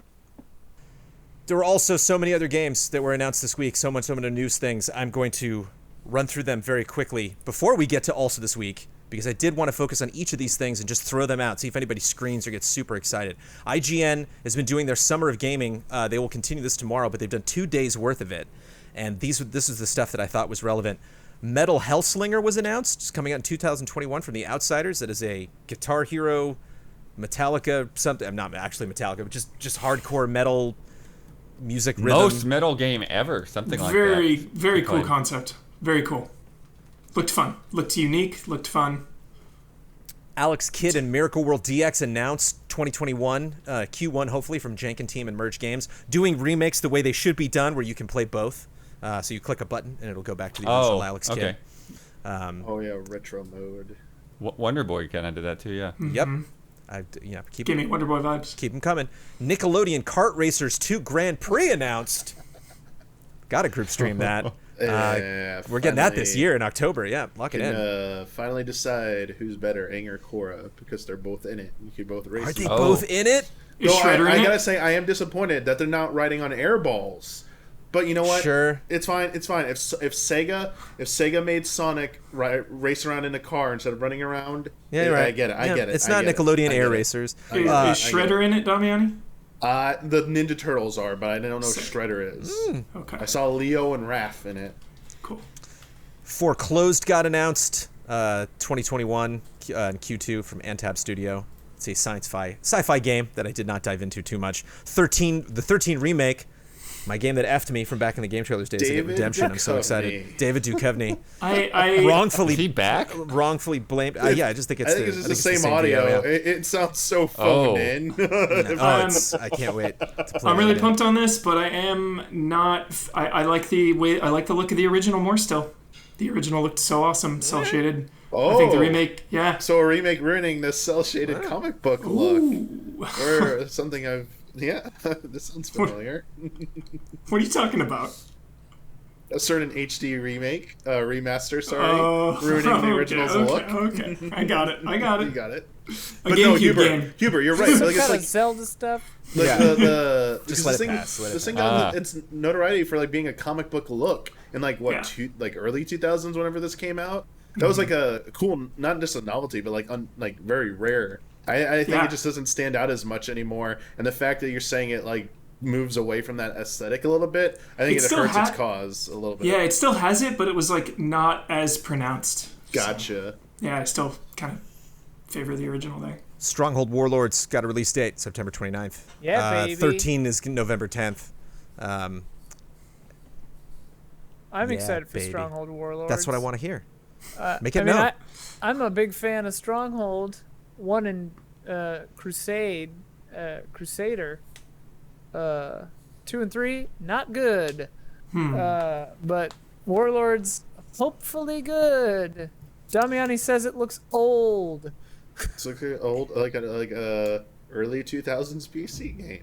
That's all. Yeah. Damiani, That's have you what's seen? great about But it. that's not a knock against it. This is what it looks like.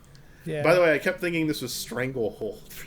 I was like, why is it no I RTS? Why are people saying Stranglehold RTS? Warlords. What's Stranglehold Out of nowhere. Warlords? What is that? Whoa, No. exclusive to Switch. Whoa. That would be very weird. Damiani, did you see Demon Turf at all? You seen this like 3D I- platform or 2D I characters? looked it up. and- It's like 2D sprites and 3D platformer. I watched a bit of the interview thing. Like their powers are called turfs, and like there's 4 primary ones, like hookshot, some rolling demon, which makes you roll around like Sonic the Hedgehog, glide, and then a bubble that slows down anything within it. I mean, it's an interesting art style. I mean, it's 3D platforming. The interview I think sold it more than like the gameplay trailer because it was very brief and yeah, it looks okay. Yeah. We got gameplay from Mortal Shell, which Ian, you were just touched on a little bit before, which is a Looks cool, Souls-like, but there's a beta coming in July, so you can just Oh, check I that didn't out. know that. Oh, that's really good. A lot of those games, and that was IGN had that, Ian, you is like- this like Elden Ring? and lots of other good trailers and gameplay clips. Yeah, you were saying people were saying it looks like Elden All the Ring. It's like, comments we on the haven't seen YouTube Elden video Ring. was What are you that. talking about? This is as close as we're gonna get, certainly on. Well, and in this you're like June switching 11th, bodies all the 2020. time, right? Like, Yeah, looks You're- pretty you're- wild. I don't know. you're mortaling those shells. Souls likes I feel like have an uphill battle for me to like hit that quality threshold where I give a shit. And there will be more.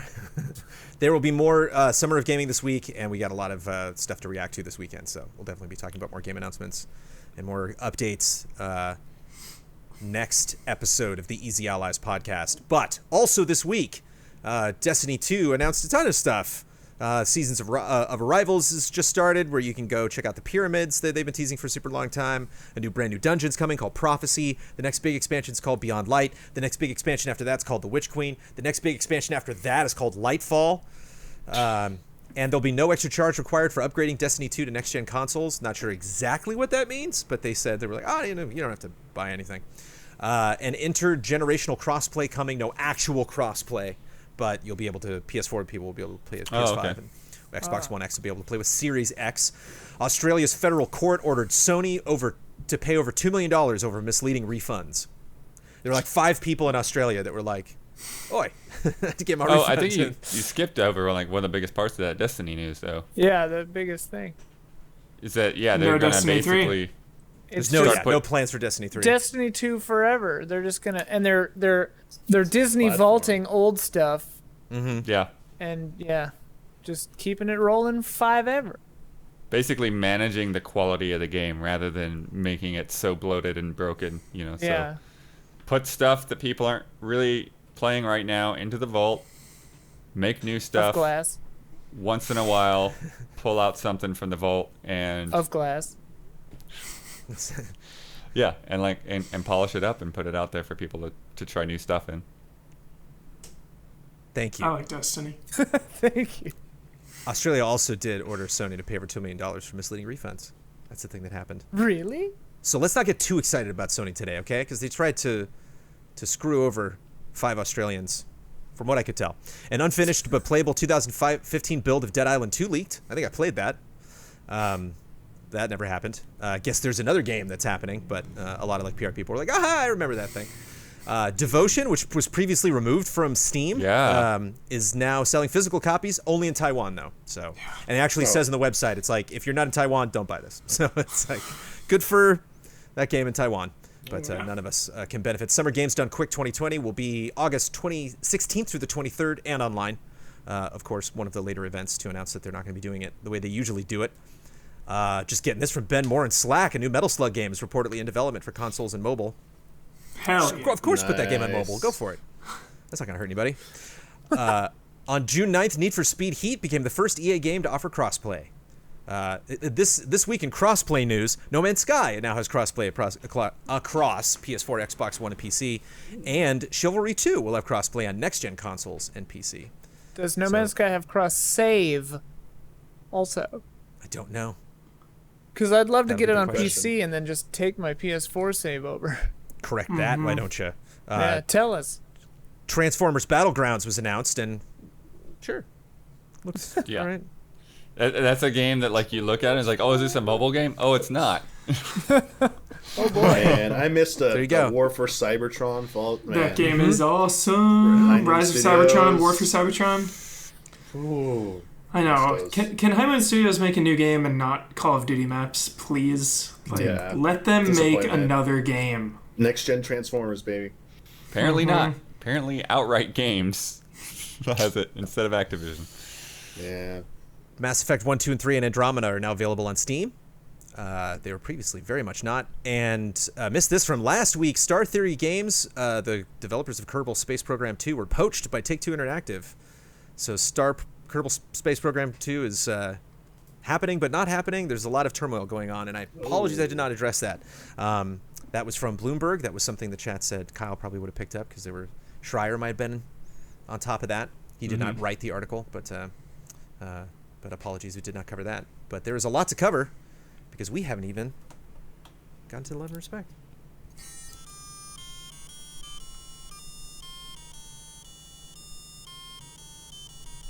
Love and respect.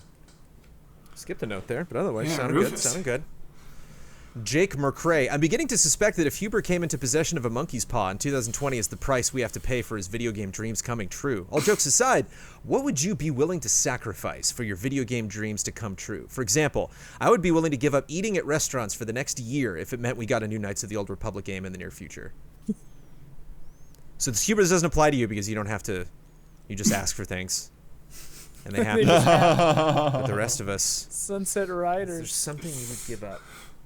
Preferably something that would hurt or upset another ally. I was gonna tweet last night Ratchet and Clank because I went to bed thinking about it, but I didn't. And it came. What if you had tweeted it and it hadn't? Oh, I That's know. like when you make a wish, you're not supposed to tell somebody. Right. Right? You gotta There keep you it to go. yourself now. But I put that one under There my it is pillow. again. Yeah. Doesn't know the strength he has. It's weird. Crossing the dimensions right there. Huber just brought it in. Didn't exist until last night. Yeah. No. Took it from the Berenstein Bears dimension. How and else gave it- did they make that and Spider-Man? That's the real question. That How? is confusing. The Cross premise dimensions. for this question is interesting because it's like, what would you give up? And it's like, well, make it easy on myself. Like, I want Bloodborne 2, and I'll continue to not drink beer. All right, here though. It's Here, not like real question. specified the the difficulty of the giving up thing. Bloodborne 2, Demon Souls remake. Bloodborne 2. Yeah. Are you making probably, this kill your yeah. babies now, Huber? Yeah, true. Just kill your babies. I will give up Raising Canes for a year for Vengeance 2. Woo! That's good. This feels cheap right now though, because like we're already having to give up most of this stuff for a year. In a Like, normal year. Right. Let's say in a normal That's year. the thing that's killing me right now. It's like, Right. what do I have that I could right. have? There's nothing If to I'm- give up I'm assuming, anymore. yeah, like under normal conditions. If EA brings SSX back, I will cover all of their sports games. I'll play FIFA, I'll play Madden, I'll dive into all of it. Be like, all right, I'm EA Sports again. Let's go. Those are stakes. Don't let him forget that, viewers. I will cover it well. I certainly will not review it. But a Madden Jones stream. Don't let Certainly him be forget interesting. that. That'd be so funny. German scientist has a bunch of. I probably had a wonderful post to German, go along with it. right? Not germ scientist. German scientist. Germing. German. Yeah. I assume had a wonderful post here. I just literally grabbed the quotes. These are all quotes from our various events that we have done in the past. You have to try and guess who said this, what game they were talking about, and of course, if you can guess what year that E3 was from. Because you remember that E3 thing? Remember we used to do that in June. That would be the time. Yeah. This would be the week that we would talk about that. So I guess it makes sense if there's a. It's so funny. It doesn't bit longer exist, but it's still podcast. exhausting. Yeah. But get E3 in your mind. To think that E3 could be right now. And try to guess. Yeah. There are a lot of things that would exhaust me. Disneyland's maybe reopening, and I'm like exhausted. Like there's no way. Yeah. Not a chance, Disney. All right, here we go. Quote number 1. I hope we go back to the mainland. I mean, this is cute, but That sounds like Ben or something. I hope we go back to the mainland. I mean, this is cute, but That sounds like a Kyle. That sounds like Kyle. Oh yeah, I forgot Cute. about Kyle. Back to the mainland. some of these might be kind of. Pokemon? That is me talking about Animal Crossing at E3 2019. Oh. We go back to the mainland. Still haven't been there. Still have not. Only islands. I've only visited islands. I've gotten on a plane many times in that game, but it's always an island whenever we go. I want to be the guy playing an accordion. Brad. I love accordions. This could be Sea of me. Thieves. That is Brad. That is Sea of Thieves. E3 2017.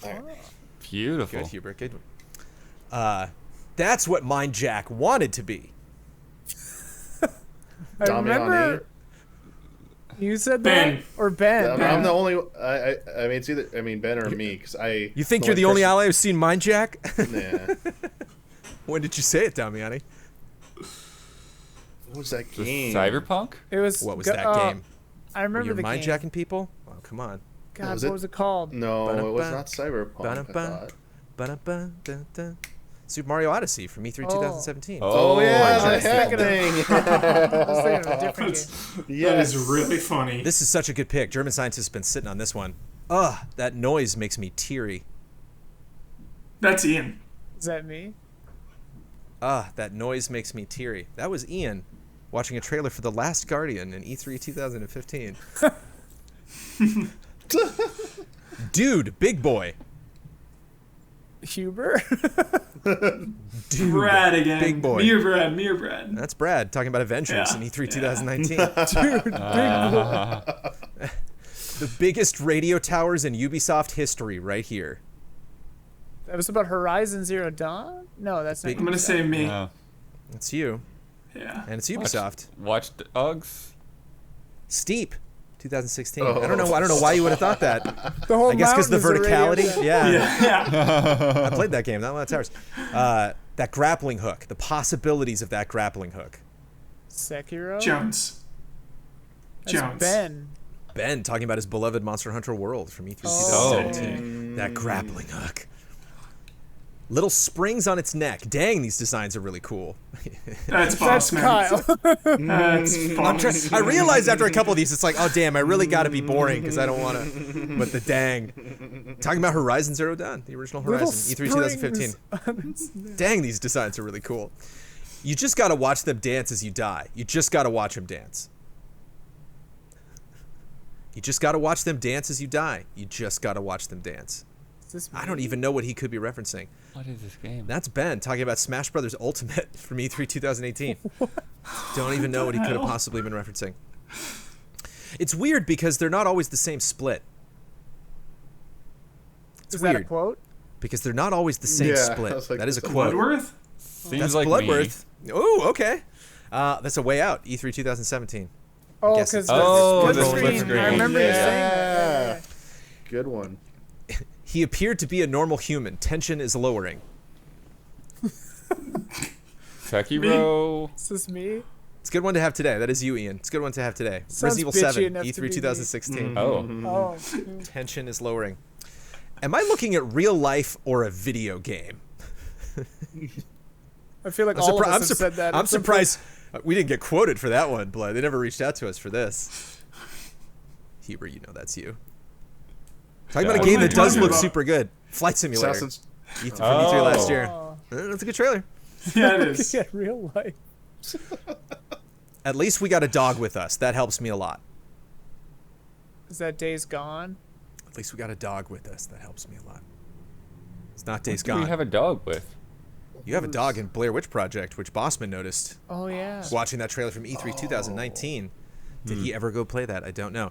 This kid's got hashtags on his goggles. What the heck's happening? Ben? No. Is that Me? me? Yeah, it's you, Blood. Oh, it's blood.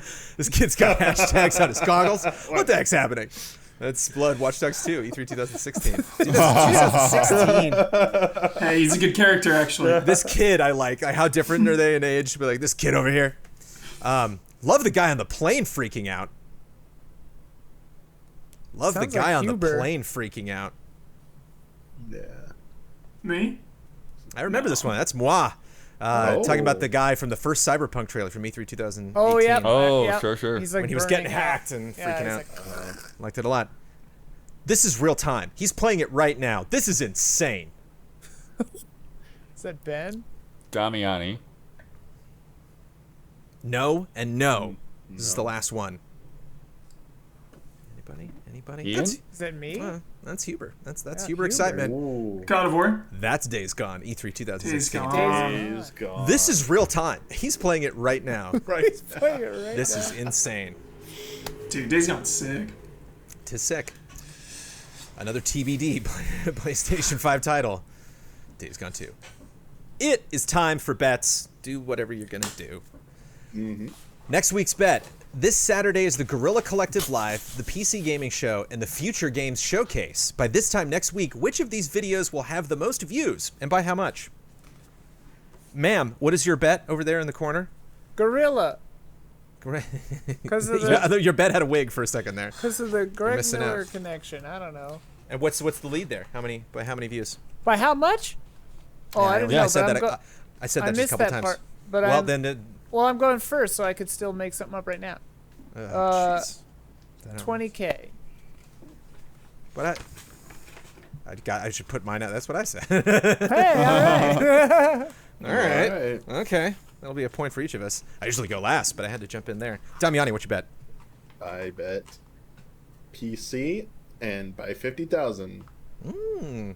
We get those exact numbers from Huber. I wonder if he's gone big or Clean one today. PC Okay. Gamer, 48,000. 48. Okay, even just a 48 though is nice. And my teammate, my friend, my partner in crime, Daniel Bloodworth. Yeah, Where we gonna PC be? game Okay. gaming show by 41,000. Diversified a bit. We like those in.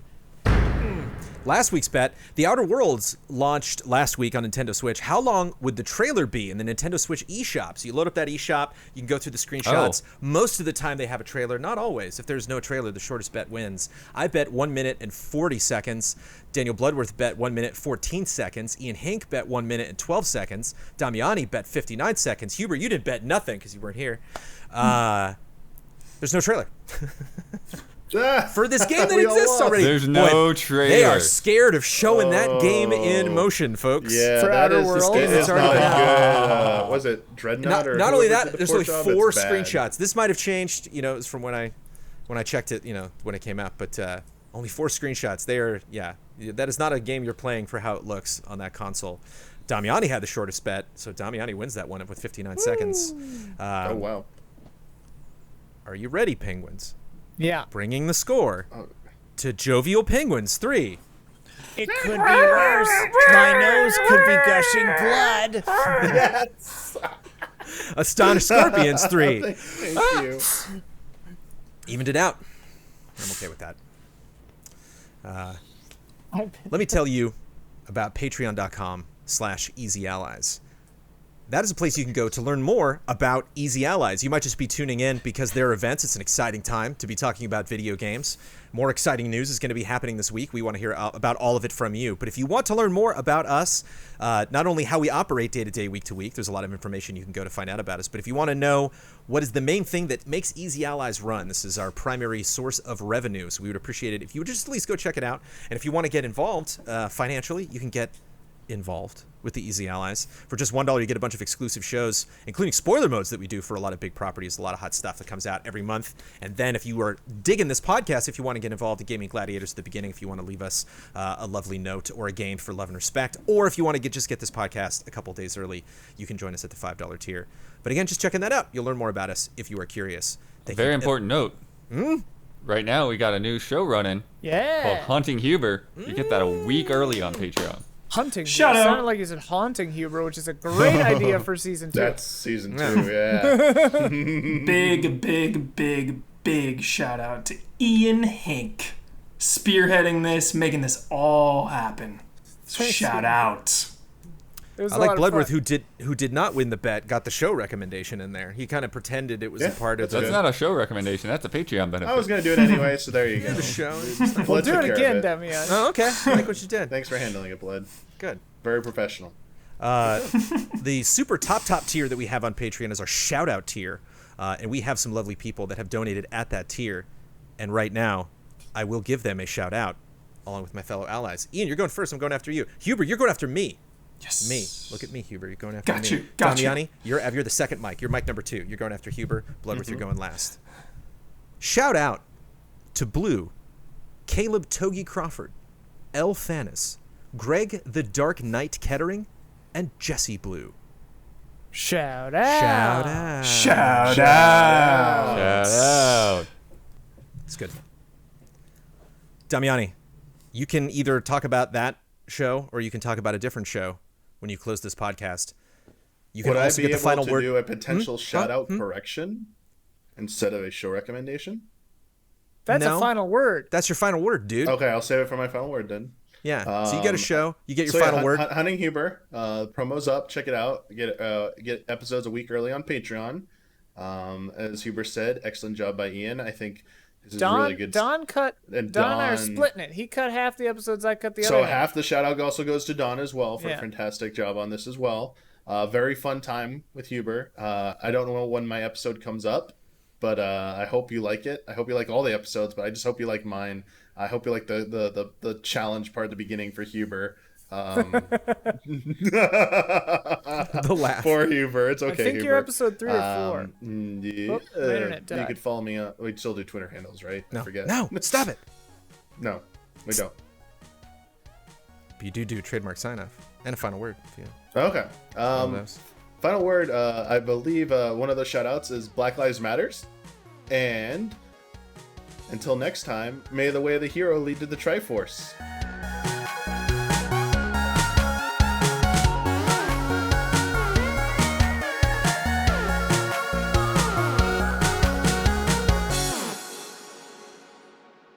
Yeah. Cat meow.